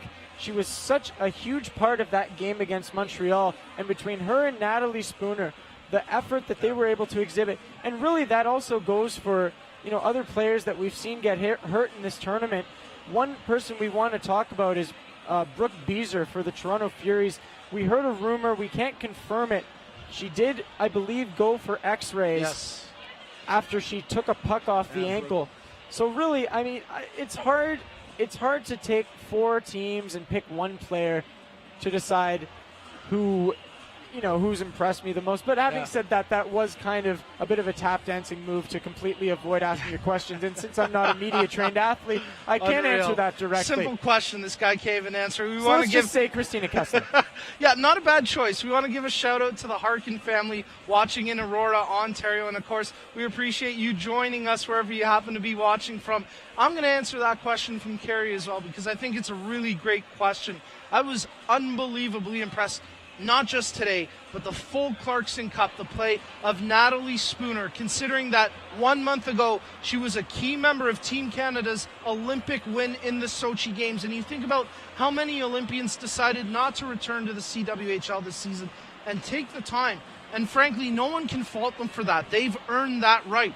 But a kid like Natalie Spooner, and I say kid in an affectionate way, she's so young, so full of life and energy, and you can see that in the way she plays the game. There was no drop-off in her play since Sochi. She's been flying around the rink. I mean, forget about what she's done with the puck on her stick. Her skating has maybe impressed me most about her game. So I'm going to say Natalie Spooner from this morning. From tonight's game, you know, Kelly Stack, one of my favorites. She's been so good. I want to say the Buse Bus, Katie Clutch, because again, and Hillary Nate, they've all been great. But I'm going to go with Kelly Stack. She got the scoring started for Boston. Maybe a bit of a lost forward on that line, because people really tend to key in on Buser and Knight, and then Stack is that elusive third weapon on that top line. And folks really need to remember when she's out there, because 4 points in this game on 5 goals. Kelly Stack is more than a viable threat for the Boston Blades. Through 40 minutes here, Asher, go ahead. What's on your mind? No, I was going to let you go ahead. Oh, no, all right. 40 minutes in the books here. 5-2 the score between the Boston Blades and the Calgary Inferno. The Zamboni flooding the ice. We're almost set to get back to the action for the third period. And let's tee up that third period a little bit. We've already talked about it in the sense that Boston, they just want to get through it injury-free, just keep up that good effort. And again, for Calgary, their season, it's coming to an end. But I think we're in agreement. They can still hold their heads high and end the season with a fair amount of pride in their game here. And again, touching upon their game last night against the Stars, the way that they just kept relentlessly coming back, and against such a skilled Montreal team, scoring in the final minute of the game, scoring first against a very strong offensive Stars team. And they're going to be hungry for offensive chances in that third period, and especially they're going to want to prove to Kathy Desjardins that they are there for her, because she felt in that one point, that they may not have been. Looking at Boston, we talked about them trying to stay healthy and being safe, but on the other hand, we also spoke about the fact that they've been trying a number of different, it's almost like a practice. If you're playing in the championship the next day, you want to work on every single facet of your game and make sure that it's finely tuned. So I wouldn't actually be surprised if, as opposed to letting up, they might just work on playing some sort of a trap, maybe just any sort of way that they can make it, let's say they get a 2-goal lead, a 3-goal lead tomorrow. Make sure that they know how to shut Toronto down, because, they're going to have to. The way that Toronto played today, it's going to be difficult. So, they're not going to let up. And we know that Toronto is a big team, or a big game team. They've proven it in this tournament against Montreal. They are not going to let up against Boston. And expect the unexpected. That has been the theme of the tournament so far. 75 years since Toronto and Boston last decided a hockey championship. 1939 was the year. It was still the original 6 in a different league. But you know what? The 2014 Clarkson Cup tomorrow, 2 p.m. Eastern, it's going to renew that rivalry, because it's the Boston Blades and the Toronto Furies playing for the Clarkson Cup championship. We've still got 20 minutes to get through here in Markham as the Clarkson Cup gets set to get underway. The third period, the Boston Blades and the Calgary Inferno. We've got that coming up next on ssncanada.ca and cwhl.ca.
40 minutes in the books. We're just about set to start the final 20 here between the Boston Blades and the Calgary Inferno. We're going to start with some 4-on-4 hockey, but it's only going to be 3 seconds, and then Blake Bolden will rejoin the play, and Boston will have 1 minute and 42 seconds of power play time to work with.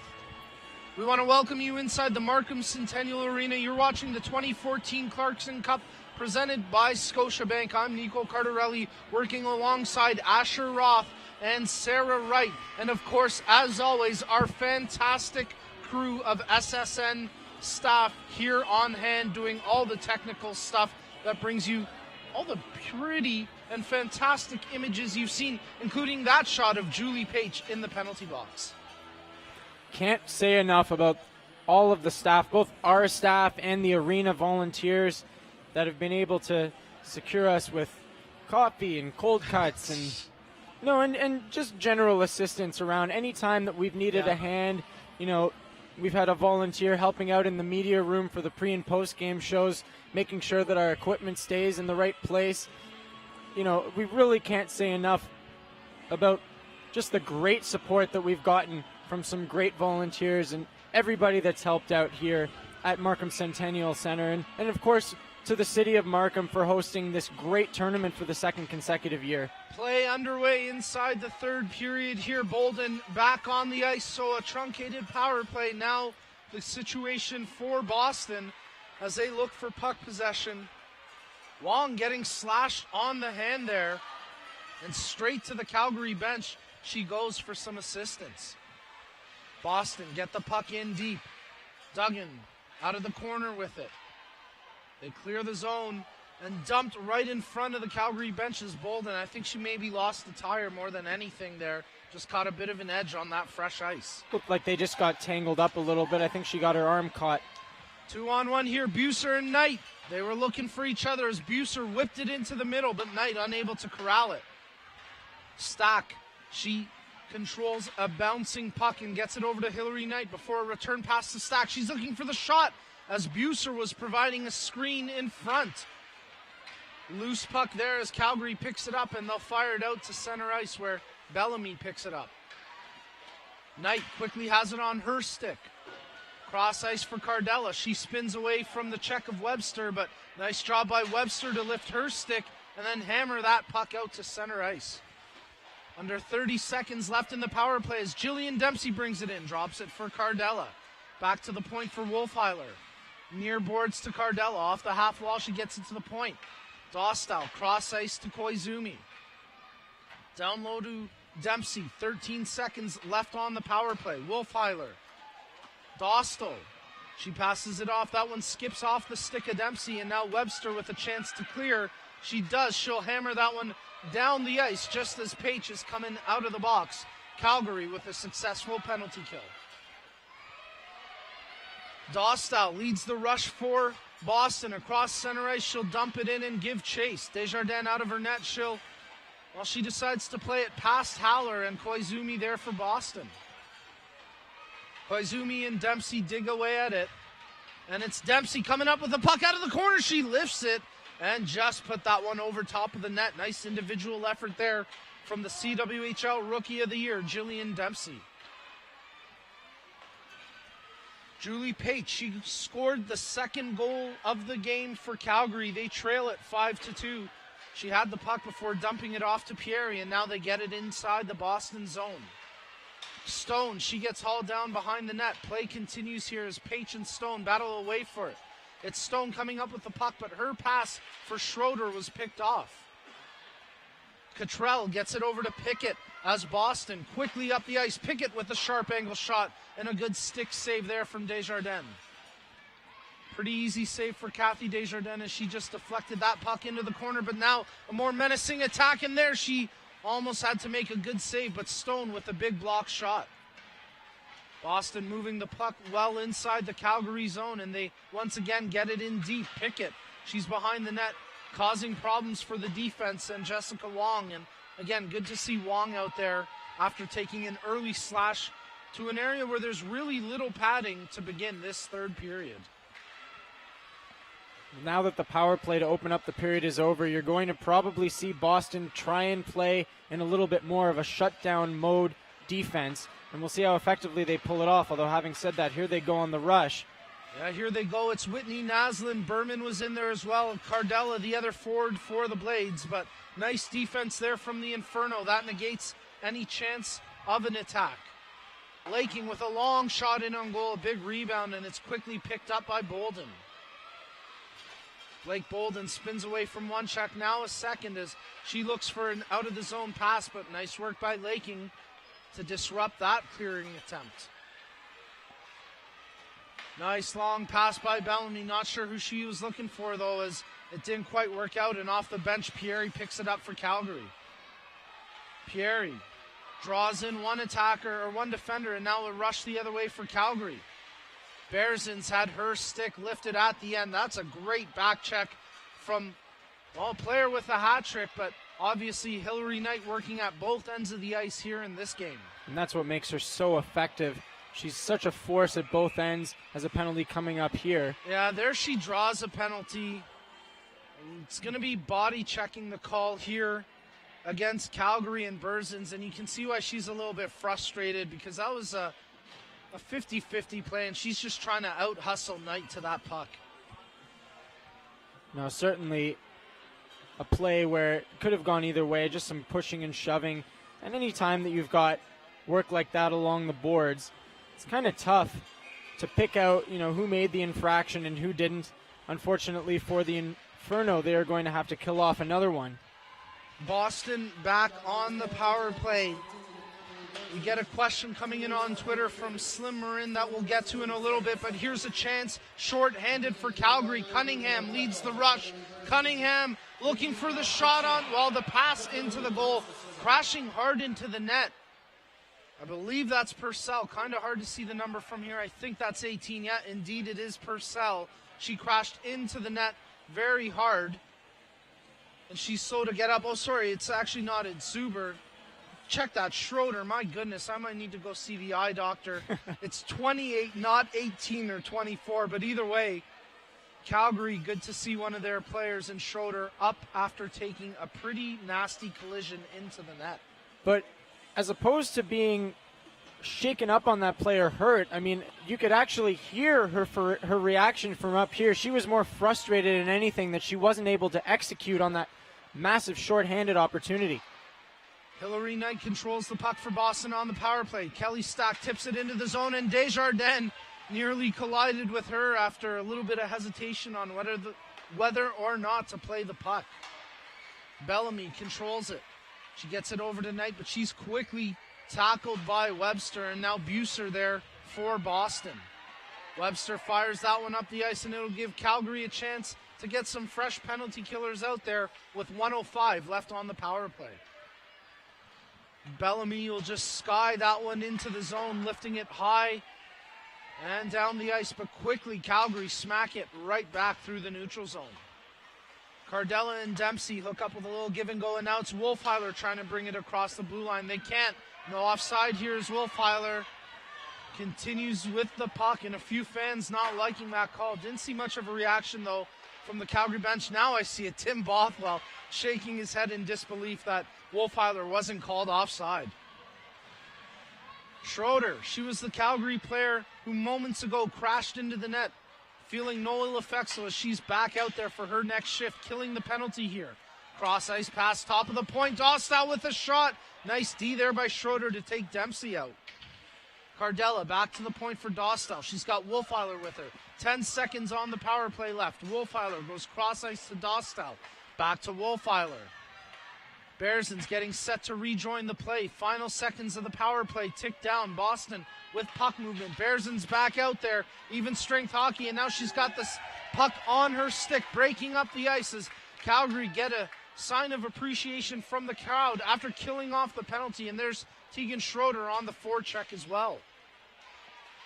Couple players falling to the ice in the corner, and now the Blades will come up with the puck as Jillian Dempsey skates it across center ice before dumping it into the zone. And just a quick note before we jump back into the play. If Tegan Schroeder's family is watching, I want to apologize for calling her Schrader for the whole game yesterday. Unfortunately, watching Breaking Bad had a little too much of an effect on my pronunciation. Blake Bolden with the puck now. She controls it on a string. Blake Bolden, oh, they nearly complete that side of the net jam play with Pickett. There's a shot from Bellamy, whistling just wide of the net. Boston starting to pick up the offensive intensity, but here's a player for Calgary who can create offense all on her own. Danielle Stone, just missing on that last attempt. Pickett, her shot was easily blocked there by Pieri. And now Calgary looking for Stone. They get it to her. Julie Page racing up the ice. Can they connect? No, they opt for the pass to Peacock. Taryn Peacock on the pursuit. She flings that one to the other side of the ice, but Stone had peeled off for a line change, and Crom didn't quite get there quick enough off the bench. Pieri, her shot from the point, blocked, but now it's on the stick of Page. Sharp angle shot again, blocked by Burns. Peacock with the puck. She shields it from the check. There's a shot by Pieri through traffic, but Brittany Ott comes up with a pretty solid save there to keep this a 3-goal lead for her Boston Blades. Nearing the midway mark of this third period, Boston certainly, if they had the intention of letting up in this period, it certainly hasn't been obvious. They've gotten their scoring chances, and they've played a solid defensive system that hasn't allowed Calgary to get too many rushes in which they've had clean chances to make that pass to get that crucial scoring chance that they've needed. I've seen a couple plays where a couple players have entered the zone and then they lack another forward on the other side to really spread out that Boston defense. Calgary dumping the puck right back into the Boston zone. Delayed offside here, and now Calgary will let Boston skate it out. 5-2, 11 minutes remaining in the third period. The Boston Blades lead the Calgary Inferno. You're watching the 2014 Clarkson Cup presented by Scotiabank. You're watching it on ssncanada.ca or cwhl.ca. Asher Roth, Sarah Wright, and myself, Nico Cardarelli, providing the commentary for this game. And we got a Twitter question coming in from Aaron, and it's, what do you think Calgary need to change specifically to be more of a threat next year? And I like that question because personally, Asher, I think that Calgary's got some good building blocks in place, and I really do think that they could compete a legitimate contender for the Clarkson Cup in the future. But let's address this question. What do you think that Tim Bothwell and the Calgary Inferno need to add upon for next season? Well, really, we saw the effect of what can happen when you enter this tournament, don't make the championship. Look at the Toronto Furies, a perfect example. Last year they entered the tournament, I believe they were either the third or fourth seed, finished in third, but ultimately fell short of a chance to make the final. Look at the way they entered this tournament. They knew what they had to do in this format, this 3 games in 3-day format. So really for the Inferno, I think they're going to look at the way that they approach the game. I'll continue in a second. Now Buser's shot wide of the goal. No, they're going to just have to continue the way that they approach the game, stay physical because it does make a difference, but maybe do a slightly better job of knowing the system of the officiating throughout the league, which has been relatively consistent, just so that they can know, how can you shake up a team physically without suffering too much in terms of penalty minutes. Here's a chance for Stone at the side of the net, and Bellamy takes it away. Now, specifically, and that's what I like about the question, we can talk about generalities, and sure, there's things that Calgary need to do in general, but specifics, things that they need to add to this roster, is that shot from Hillary Knight goes wide of the goal. Specifically, I'd like to see Calgary pick up another natural scorer. They've already gotten one in Danielle Stone, and she's been a real threat. And here's a threatening chance now for Dempsey and Cardella, and that pass nicely broken up there by Schroeder. But I'd definitely like to see, and it's easier said than done, it's very tough to acquire those natural goal scorers. But if Calgary can find, and there's a good shot on goal from Julie Page, but it's easily smothered by Ott. I think they need to find some secondary scoring in that. Their first line has been tremendous. Peacock, Page, Stone have all been great. But after that, there's a bit of a fall off, a bit of a drop off in their offense. So I think they need to find some legitimate secondary scoring. I think if you can maybe add maybe one more solid stay-at-home defenseman. I think that's really all it's going to take. Calgary's, they're not that far off. Tonight, maybe not their best game, but we have to think that 3-2 loss to Toronto, the Inferno nearly had that game. There were moments where they looked like they were the better team and could win that game. Ultimately, they didn't.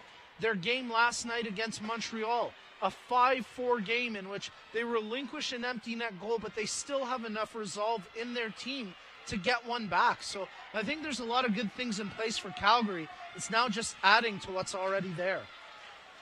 And there's a chance on goal for Boston, but all of the momentum was taken out of the shot as there was a big scramble in front of the goal, and Desjardins easily able to smother it.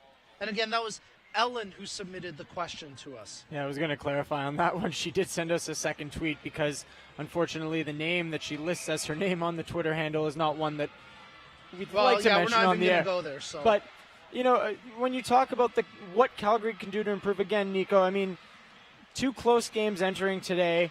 We don't really know what their mindset was entering this one. I mean, knowing that they're not playing for a spot in the championship, maybe they weren't as relentless as they were in the first couple games. But it's interesting to note as well, we've talked time and time again this week about the players that were in the Olympic tournament that weren't able to play this season. And it's interesting to note as we looked at the rosters that were listed on the website entering the tournament, there were 4 members of the Canadian Olympic team listed as members of the Calgary Inferno roster. Some names you might recognize, Nico. Megan Mickelson, or Michelson, number 12. Mickelson. Hey, I thought it was Mickelson. You know what? I've got a funny story about her, and I will never forget Megan Mickelson's name for the rest of my life. We'll get to that in just a moment, as Cunningham was nearly sprung on a breakaway pass. You know what? We'll get to it right now. I was working my first Clarkson Cup, the 2010 Clarkson Cup in Niagara Falls, Ontario, a great event. And for that particular event, the color commentators that I was working with were league players. So Christina Kessler, a tremendous job in the booth with me on the first day. And then the second day, I'm working with 2010 Olympic gold medalist and, of course, 2014 Olympic gold medalist Megan Mickelson. And we've had a great show, a great broadcast. And I go to sign off, and I go, for whoever our host is,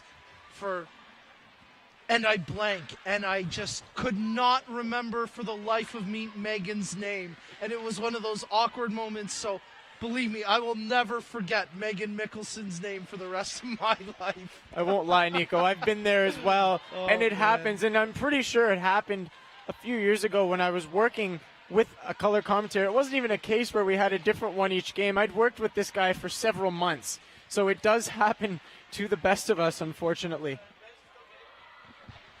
Play continues here inside the Boston zone. But yeah, further to your point, 4 Olympians on that Calgary roster, and we talk about things they need to add.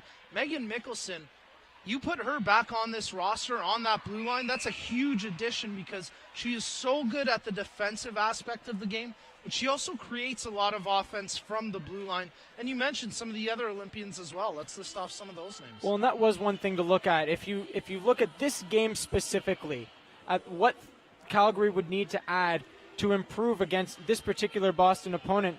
And, when you look at 5 goals allowed, you're thinking goaltending and defense. Well, the 4 players that are missing that were on the Olympic roster were all defensemen with exception of one. The goaltender, Shannon Zabados, was listed as a member of this Inferno roster, or at least she was on the website. We're going to have to check into that one. But Mickelson, Jocelyn Larocque, and Tara Watchorn, all defensemen that were on the Olympic roster. And so, really, that could answer your question.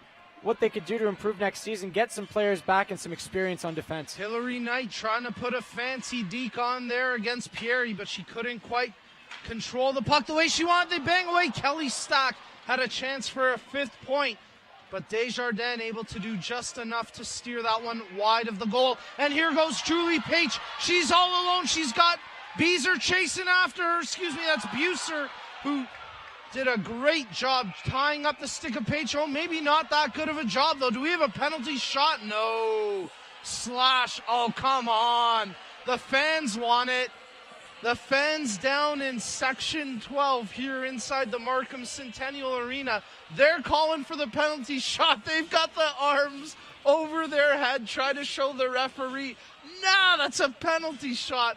tough break for Calgary, but they will head to the power play.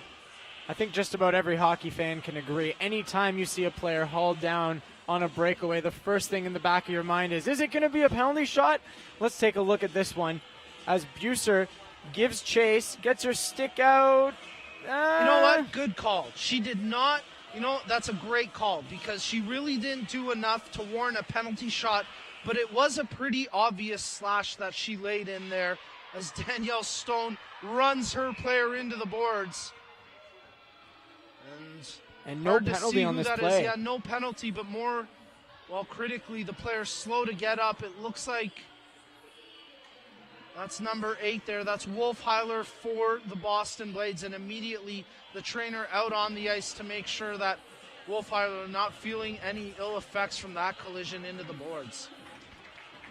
Well, she got rocked behind the net, and we'd have to assume it was a clean hit as both refs were watching the play from pretty close range, and now we see she was skating off, but the trainers have stopped her just near that far face-off circle in the Boston zone. Certainly, we don't like to see anybody get hurt, and we wish her the best. And we talked, of course we do, we want to see all the players get through the Clarkson Cup with good health, obviously, but, we talked about Boston's perspective in terms of maybe resting some key players. Wolfheiler, a big part of that blue line, and if that's a lasting injury, that's going to be hard for them to overcome, but hopefully from a Boston perspective. Oh, is that one tipped in? Come on, no way. Was that saved? Top of the goal. Okay, there we go. That was a fancy play. I tell you what, Brittany Ott made a good stick save, but she deflected the puck right up, and now the Calgary bench wants an explanation. Here's the replay of it. Keep an eye on number 10, Rihanna Curio. She's the player who knocks this one down. Off the initial save. Sorry, it's actually Wong who pinches in from the point, and it lands on top of the goal. A tough break there for Calgary. And even if that puck did go in, I believe it might have been whistled down for a high stick. Yeah, probably. That's a good eye there, Asher. Certainly looked like she made contact above the bar, and there's a shot that goes off the bar from the stick of Cunningham. Calgary continue on the power play, but they turn it over, and Whitney Naslund gets it out to center ice. Wong spins with the puck. She gets it up to Stone, quickly passed off to Curio. Curio on the outside, looking for a centering pass. Looking. She takes it behind the goal. Now she gets it over to Cunningham. Back to the point for Webster. Rolling puck.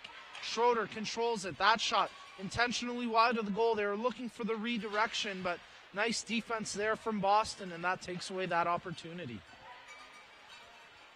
Let's quickly look over to some questions that we got on Twitter. Nico, one that was posed to the both of us is, if Beezer is unable to play for Toronto tomorrow, what effect do you think we'll have on the Furies? We'll talk about that in just a couple minutes, Centering unless you'd like to now. There. You know what? We'll get to it since we've got the stoppage in play. It is a good question because Brooke Beezer obviously taking a significant injury in the game yesterday. Toronto's big win, but she had to leave the game on a stretcher. She received medical attention.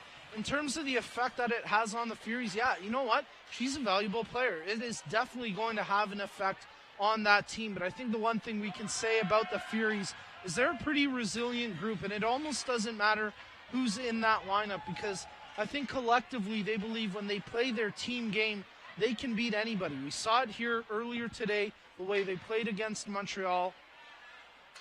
And again, Breezer's a significant loss for them, but there's enough depth on that roster that I think they can overcome that loss. What's your thought on that one, Asher? I mean, what do you expect from Toronto going into that? Because we do anticipate that Brooke Beezer will not be available for that championship game tomorrow.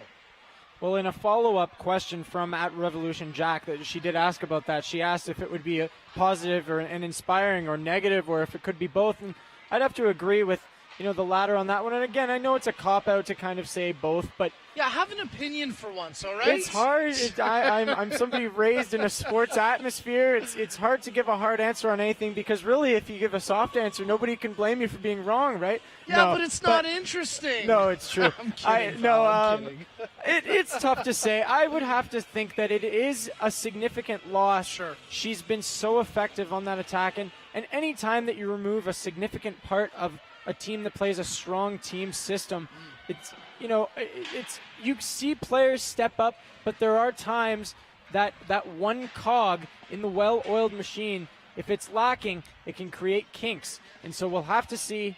I'm not sure that was even the right metaphor, but we'll go with it anyway. Yeah, for sure. It can be, difficult when the well-oiled machine loses the sum of its part. Yeah, for sure, and it makes sense. And Toronto has certainly played a strong team game here at the Clarkson Cup as Hillary Knight brings the puck inside the zone, but it's quickly taken away from her. Bellamy tees up that shot. Tremendous save from Kathy Desjardins. That was a rocket off the stick of Bellamy, but the Calgary goaltender looking solid here with 3:10 remaining in the third period.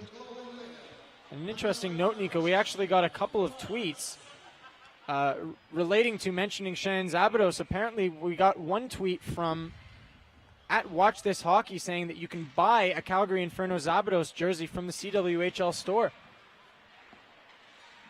Off the draw, it's Calgary coming up with the puck behind their own goal, but they give it away to Boston, and Koizumi has it. She gets it down low there to Dempsey, and she spins out of the corner off the check of Stone. They're looking for Dempsey again on the return, but it's picked off, and here comes Cunningham out through center ice. Cunningham still with the puck after it was temporarily taken away. Nice give and go between Curio and Cunningham on the backhand. Taken away from her.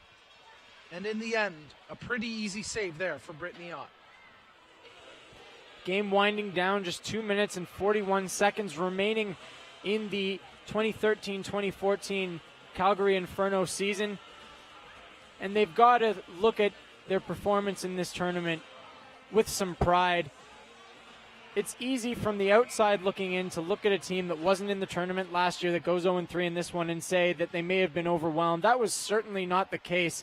They made their mark in this tournament, and this experience will not be lost on these players, especially if they get some veteran players back next season. 2-on-1 chance here for Boston late in the game. They jam away at it, but Desjardins with another good save, and a little bit of jawing after the whistle there between Pickett and Webster, but the referees quickly get in there to separate those two, and with 2:22 here left in the third period, the Boston Blades all but coasting to a victory.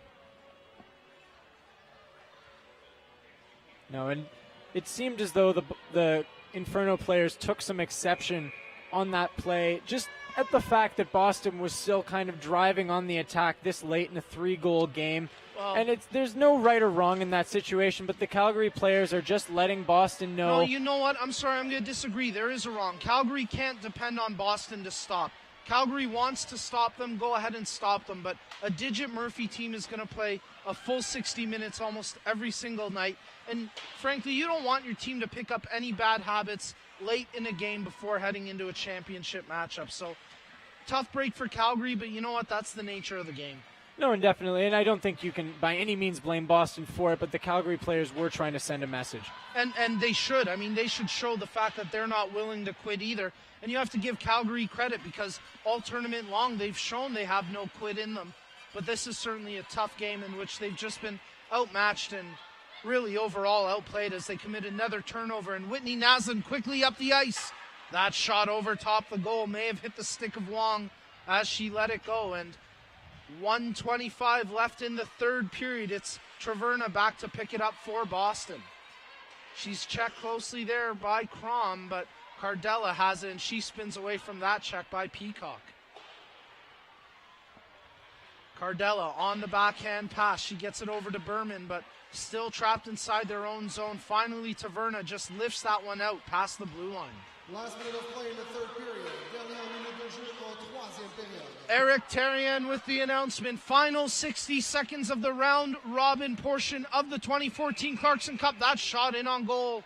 Ott made a little bit of a mash of it. Peacock with the shot.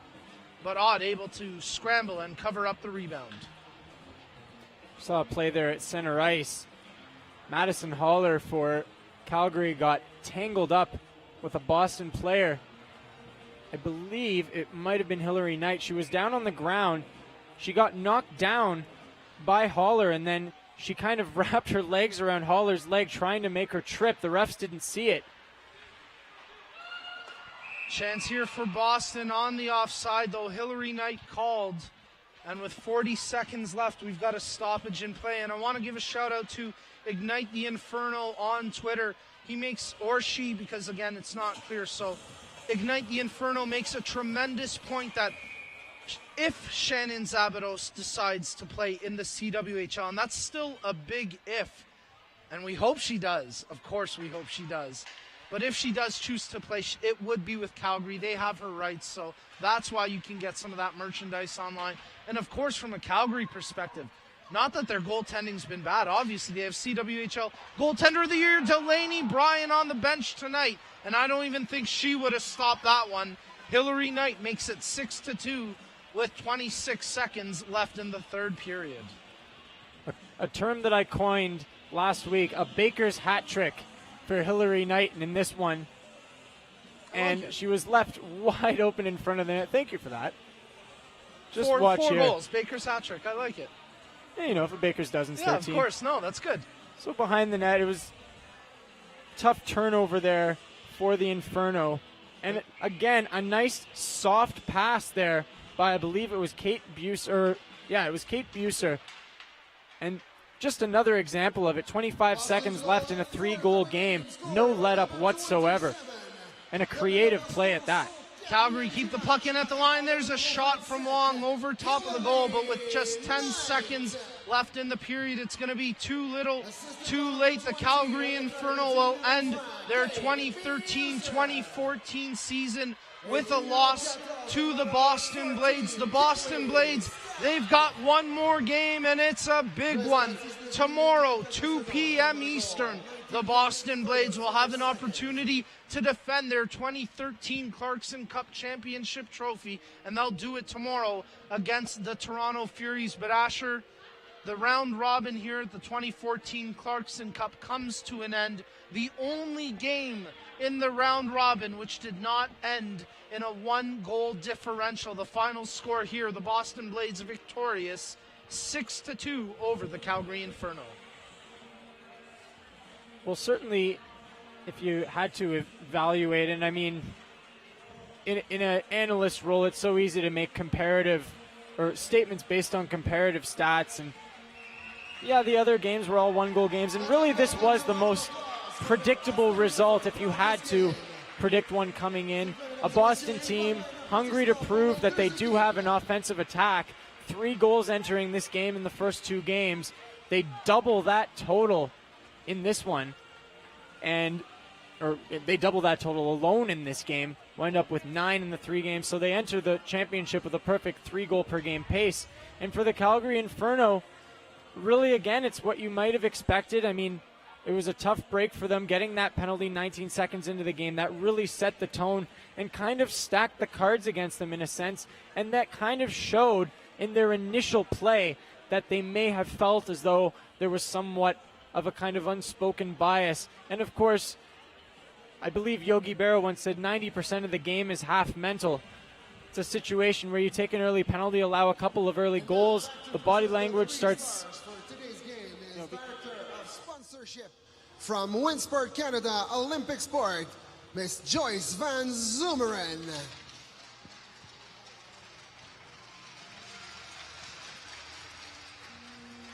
Awards for the 3 stars brought to you by the City of Markham and Cregan Clay.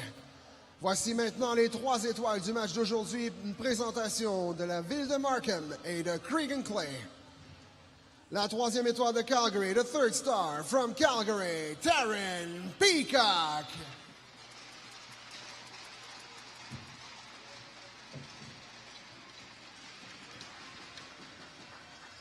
The 2nd star from Boston, la 2e étoile de Boston, Kelly Stack.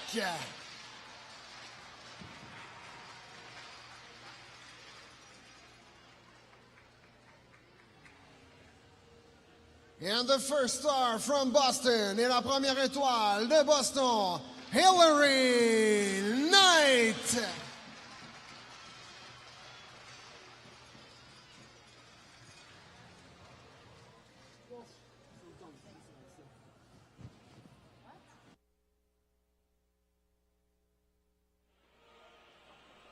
Well, there are your 3 stars of the game. And no surprise that 2 of them coming from Boston, Hillary Knight, Kelly Stack, Taryn Peacock, the lone star of the game from Calgary. And now the Calgary Inferno will salute the fans. Certainly not the way they would have liked to have ended their 2013-14 season, but these ladies should keep their heads up high. A well-deserved round of applause from the crowd. They should be very proud of their performance in their first ever appearance in the Clarkson Cup as the Calgary Inferno. They were oh so close, but Asher, in the end, 0-3, not quite good enough. But again, we talked about it. So many positive building blocks for Calgary, and hopefully they can move forward and learn from this experience and become a better team out of it. No, it's definitely a great chance to build off of what was really an impactful performance for the Calgary Inferno in this tournament. We can say it again and again. A 0-3 record does not tell the whole story for the Inferno. You mentioned it before. They nearly pulled it off against Toronto, allowing those 3 unanswered goals, but then answering back, nearly evening it up in that third period. And then yesterday against Montreal, a game in which they were outplayed at certain times, but they really overwhelmed Montreal, and they certainly gave them a scare. And I think any Montreal fans that were watching that game are not going to forget the play that Calgary exhibited in that game. They really left their mark. And we look at the 3-star selection just quickly. Taryn Peacock getting the 3rd star, a goal and an assist. Yep. How about the Boston Blades, Nico? That line of Kelly Stack, Kate Buser, and Hillary Knight, you called it coming in, said how Stack's play has impressed you so much. A goal and 4 assists in this one, 5 points, a +4 rating. Hillary Knight, 4 goals and an assist to top it off. Yeah, and Stack and Knight, and really a lot of the players on Boston and Calgary as well, but specifically Stack and Knight, they're such versatile players. Their games are so well rounded. I mean, you see them out there in all facets of the game. It doesn't matter if Coach Murphy needs them to kill off a penalty. It doesn't matter if Digit wants them out there for a power play or 5-on-5. They're all capable of making an impact on the game at any given moment. And, of course, Kelly Stack and Hillary Knight with a couple of tremendous games to cap off the round-robin play in the 2014 Clarkson Cup. And, Asher, these ladies, are they ever hitting their stride at the right time as we preview that big championship game tomorrow, the Toronto Furies, the Boston Blades. If you're Toronto, you have to find a way to shut down Hillary Knight, Kate Buser, and Kelly Stack. And that's only the tip of the iceberg, because Boston, we've seen it. They are so deep. 4 lines, and even from the blue line, Blake Bolden creating all sorts of offense. I think it's going to be one heck of a championship game tomorrow. Well, and they'll have a minor advantage, at least in the fact that Boston had to play the nightcap and Toronto hasn't played since this morning. So they'll at least have a full day of rest. And they also had the added advantage of the opportunity to watch this game. If you are watching, to the Furies players, we'd like to say hello. Great game this morning. Huge upset. Yeah, tremendous. And heading into tomorrow, they will have the advantage of the energy, but they can't have liked what they saw in terms of Boston's attack. You'd have to think that they may have entered this game thinking, well, their record wasn't as good as it was last season. Even though they are the defending champions, we might be able to expose some of their weaknesses. They've struggled to score. Well, on the contrary, Boston comes out in this one almost as a means of telling the Toronto Furies, watch out, we're coming for you. Yeah, no question. This was a statement win by the Boston Blades, and one player who's been making a statement all Clarkson Cup long from the blue line, but she doesn't just play defense. She can get that puck up the ice in an instant. One of the top defensemen and the top young stars in the game, Blake Bolden, joins Sarah Wright at ice level.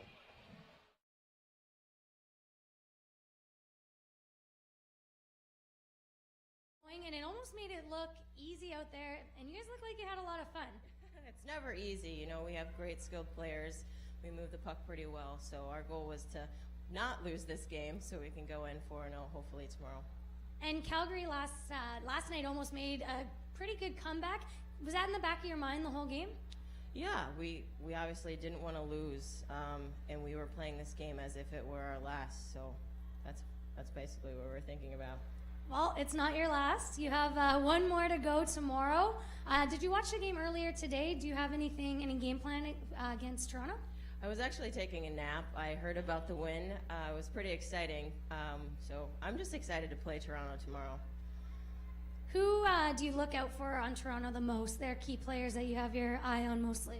I'm pretty sure Kohanchuk's one of their key players. She's really strong on the puck. She has really good hands. Their goalie's pretty good too. And Spooner, obviously.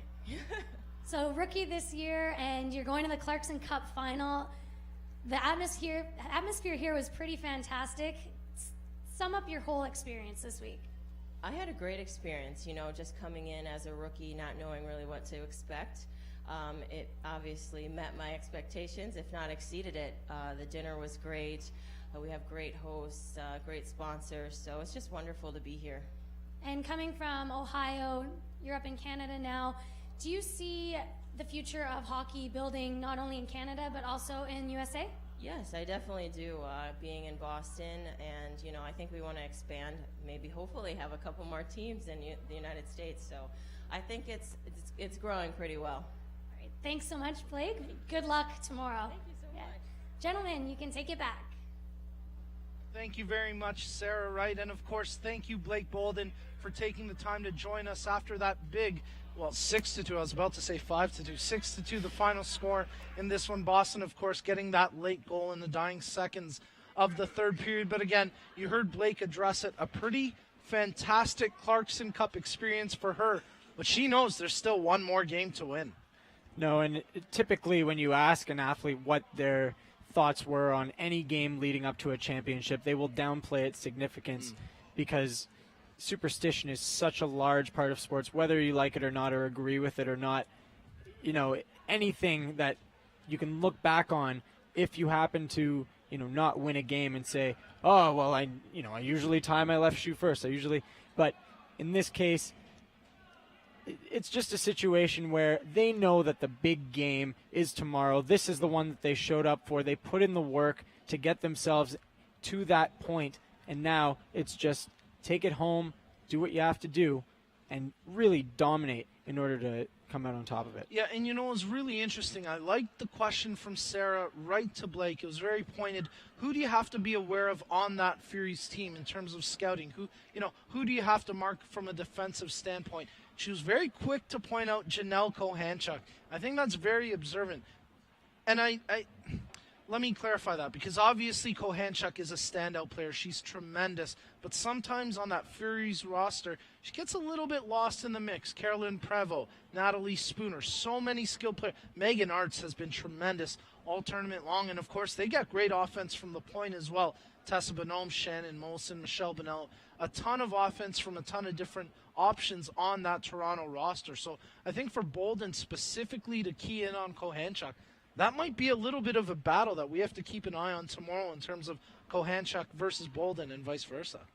No, and certainly, and I mean, I'm sure she's not the only player that they're looking out for, but from a standpoint of watching the raw skill that Kohanchuk has and the resilience, getting hurt in that game and then coming right back, well, at least a period later.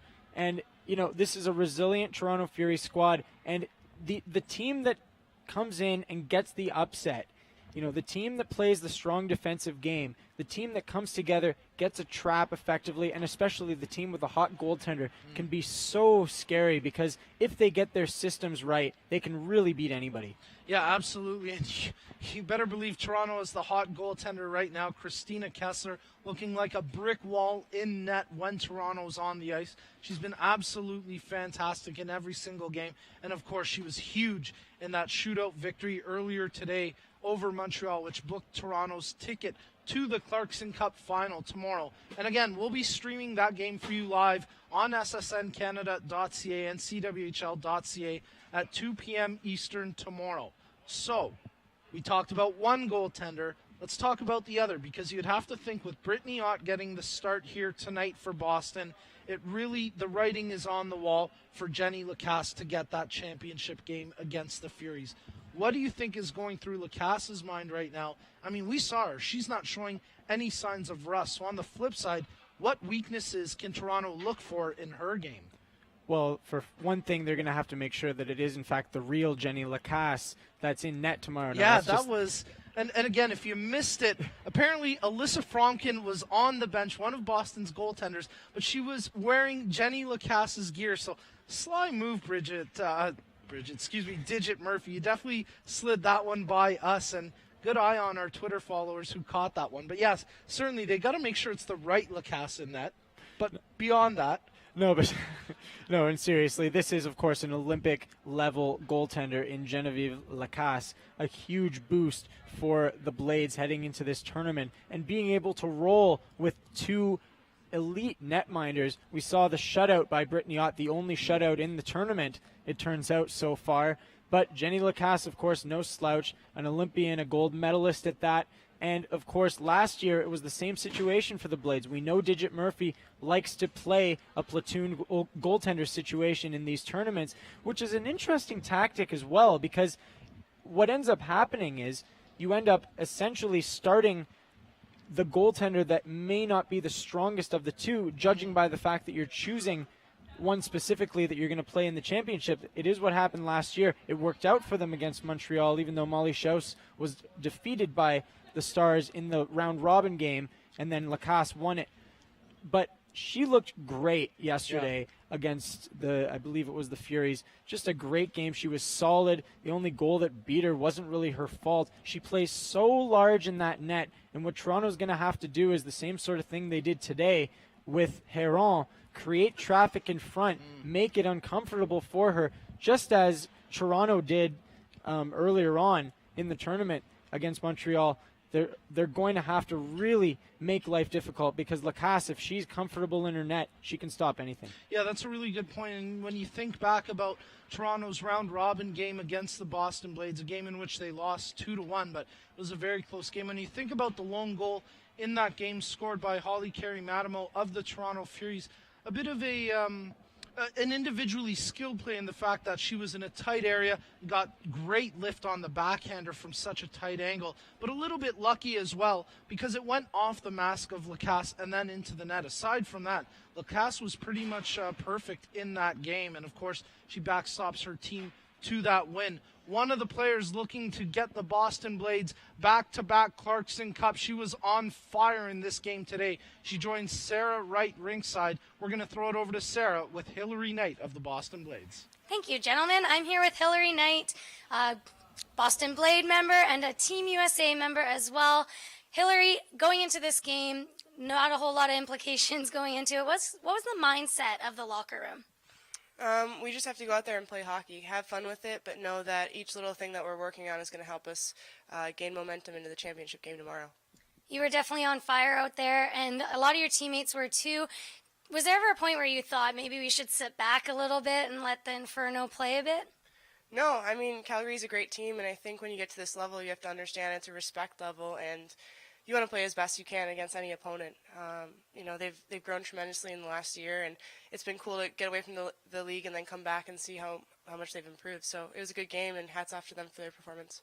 Now, moving forward to tomorrow's game, how are you going about playing against Toronto?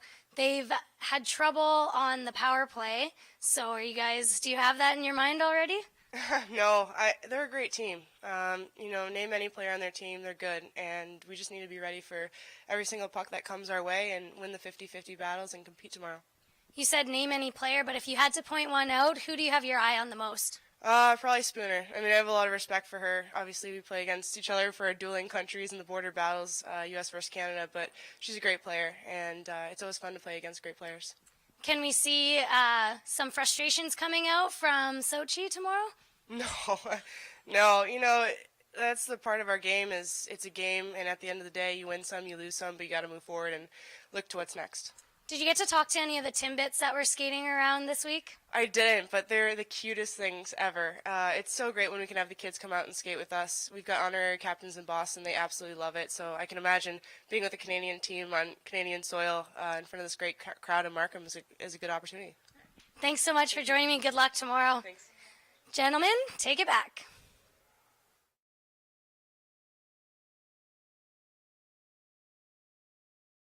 I want to wish her and the Boston Blades the best of luck tomorrow. Of course, we're not biased. We want to wish Toronto luck as well because, you know what, it's been a lot of fun covering all four of these teams here at the Clarkson Cup. And I think it's safe to say, Asher, that two of the hottest teams will be playing for the championship. Maybe not the two best teams through the regular season, but the two teams who hit their stride at the right time. And certainly a treat when that happens as well. Because, I mean, the great thing about sports and life in general is the unpredictability of it. And you're seeing a situation where going in, we were probably all thinking, oh, it's going to be Montreal-Boston, top two teams, Boston's defending champion, Montreal finished first in the regular season. That's what's going to happen. Well, not at all. And really, Montreal's play was probably the surprise of the tournament because the way that Toronto played, just a strong defensive system, kind of let the play go to them. And then when they got the chance to exhibit their skill, they totally took advantage. We talked about the goal by Holly Carey-Matamo yesterday, probably the goal of the tournament. A beautiful backhander coming from behind the net that, of course, hit Jenny Lacasse in the mask before going in, a play that she argued with shouldn't have counted, but, I mean, there was really no doubt about it from our standpoint. For Toronto, certainly a hot team relying on their netminder in this tournament, but again, you know, you can't say that Toronto's been outplayed and just single-handedly relying on the play of Kessler. Right. She hasn't had any, well, I mean, she hasn't had a ton of, you know, breakaway saves or, I mean, she's had a couple, but for the most part, the Furies' defense has been nice and steady in front of her, and they've let her see the opportunities that she's had to stop. Yeah, I think that's a fairly fair assessment. Kessler has had to make some big saves at some key moments, but you're right, for the most part, the defense in front of her has played fairly effective, and they've really limited the opportunities that the opposition has had. Of course, we are looking forward to bringing you that game tomorrow, the Clarkson Cup Championship, being streamed here on ssncanada.ca and cwhl.ca. Asher Roth will have, well, maybe the play-by-play call. It's still yet to be negotiated between him and Anthony Regan, but Anthony and Asher will take care of that broadcast for you tomorrow. Unfortunately, I won't be able to join it, but hey, you know what? It's been a blast not only working here at the 2014 Clarkson Cup. I got to say, personally, I've really enjoyed bringing you CWHL broadcast week in and week out. I think it was a great move by Brenda Andrus, Brad Morris, and the whole league to decide we're going to get these games out on a regular basis. And I think if we can even ramp up the coverage next year, if that's possible, absolutely, let's do it. It's been a great season. Now, quickly, before we wrap things up, before we get down to more post-game interviews, Blake Bolden hit on a point, and we've kind of talked about it hypothetically, but Bolden brought it up in that interview. Expansion, and specifically expansion south of the border with the CWHL. I'm really curious about where this could go because we've seemed to be getting some good response through Twitter and social media about where you would like to see, you as a viewer would like to see expansion. But I'm curious, in your opinion, as a potential market, where would you see the CWHL working south of the border? We discussed Minnesota yesterday. I see that as an option just because you want to look at a market in the States where, you know, for one thing, you're going to see snow, but maybe a market that isn't completely dominated by other markets that, or by other sports that are, you know, that take most of the attention in the city. Of course, the Timberwolves play there as well, but with their record not being as favorable as it was back in the Garnett days, you're looking at an opportunity for a fan base hungry for a winner. So you could potentially have, you know, a strong fan base there that would watch. You mentioned Chicago might not work as an option, but you never know. There are, of course, some strong hockey fans there. Yeah. You think of New York State. Well, think of even New Jersey. Well, and I'm glad you brought up New York State because that's where I think it potentially works sooner than other places. You know, the CWHL has been to Minnesota, and maybe it wasn't the right time. It didn't work when the Whitecaps were there, and maybe there's an opportunity to return in the future, but I'm not sure that that is quite the right market. I mean, you have to consider also, when you talk about the States, college level sports, and college hockey is huge in Minnesota. So I'm not sure that there is a market right now for the CWHL. But you bring up New York State, and I think Western New York specifically. I think a city like Buffalo or Rochester, one of those two, could definitely support a team. It's a blue-collar town. They love hard-working players. And, you know, the CWHL, it's an affordable product. So it's something within that market that the price point, the average person could definitely afford, not just to buy a single ticket to, but to buy season tickets and support the team all season long. So I'm really curious to see if and when expansion does happen, where it does go. Now, selfishly, I'll say this. I know we've got a few viewers from California this week. Let's put a team down south, and I'm going to volunteer my services to do the play-by-play for that team. But you know what? And Steve Mitchell says he'll be happy to follow me down south and shoot that. Well, we'll see, Steve. Maybe we can get it going. In the meantime, we're going to send it right back down to our media room because we've got Sarah Wright joined by a fantastic athlete, a tremendous ambassador for the CWHL, and the goaltender for the Calgary Inferno, Kathy Desjardins. Thanks, Nico. Kathy, not exactly the finish you guys wanted to have in your first ever Clarkson Cup, but there's got to be a lot of positives that you're going to take from this week. Oh, for sure. We compete against every team.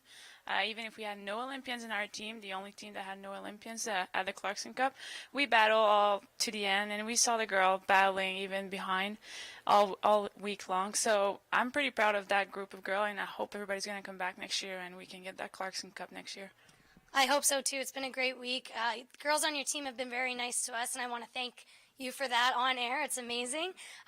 We noticed something during the second intermission. Your captain handed a stick to some of the young players, some of the young fans in the stands. Is that normal for your team? Are you ambassadors for your community? Yeah, we know we're pro, and we know that those little girls, those little kids look up to us, and maybe we're the best team for that this week. We love the kids, and in Calgary we always support them, and we're trying to help as much as we can the little minor hockey, and we love that. Like, just keep going, kids, and keep asking for autograph and everything, and we'll be there for you. Yeah.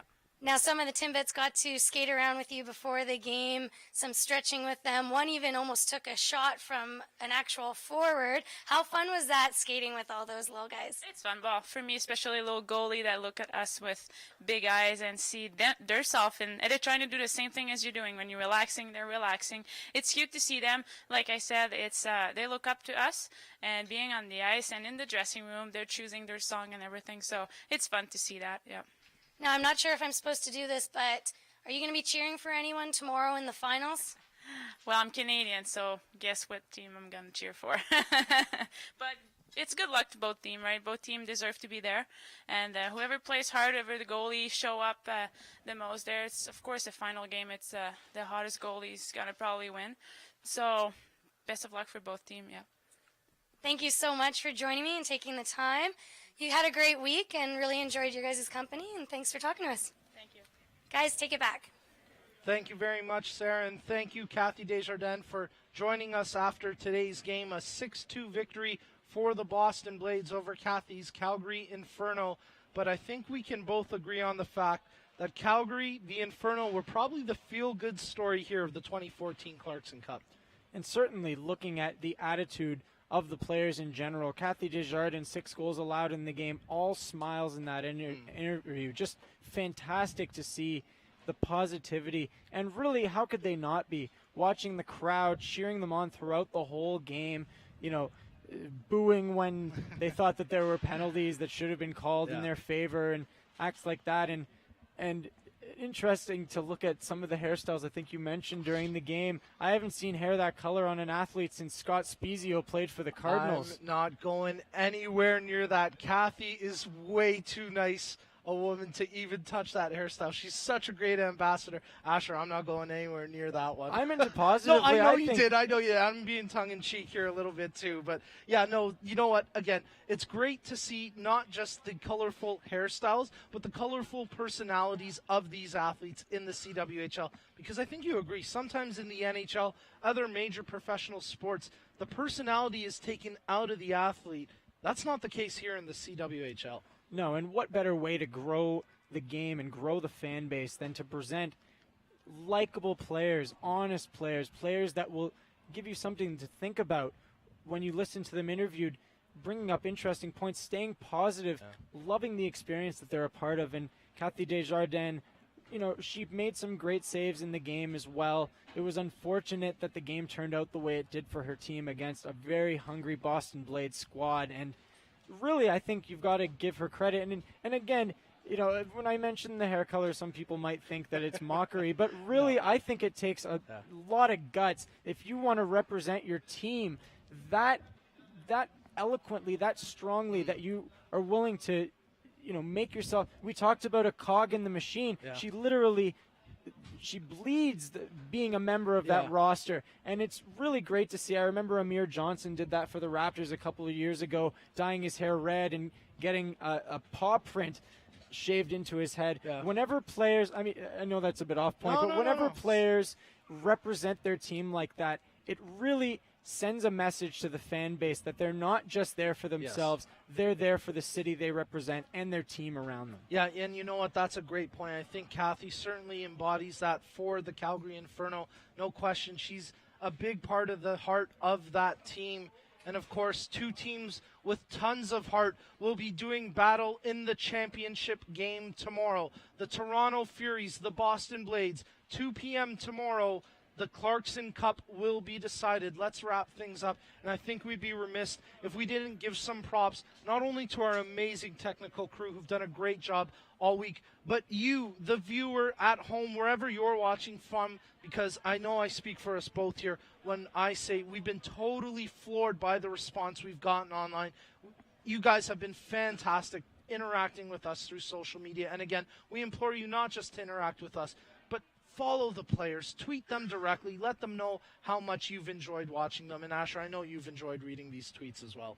And again, and that two parts to that as well. With regards to tweeting the players, I mean, earlier today I tweeted out a few summaries and mentioned the players directly in them and immediately got responses, even by the players that had already played today. It's so neat to see that they're so willing and pleased to see the scope in which people are paying attention in this league. It's getting such great attention, and people around the world are watching. All of you in Australia, in England, in Brazil, places that we haven't gotten to mention, we're so grateful for your viewership, and we hope that you tune in again tomorrow. Hey, I see you, that one guy watching in Beirut. We appreciate you, and we appreciate wherever you're tuning in from. We're going to sign off here from the Markham Centennial Arena. For Sarah Wright, for Asher Roth, I'm Nico Cardarelli. Thank you for watching all season, all week long. And remember, it all comes to an end tomorrow with the big championship game, 2 p.m. Eastern. The Toronto Furies, the Boston Blades. The first time in 75 years, Toronto and Boston will decide a national hockey championship. And you can watch it on ssncanada.ca and cwhl.ca. Folks, thank you for watching. Have a great night.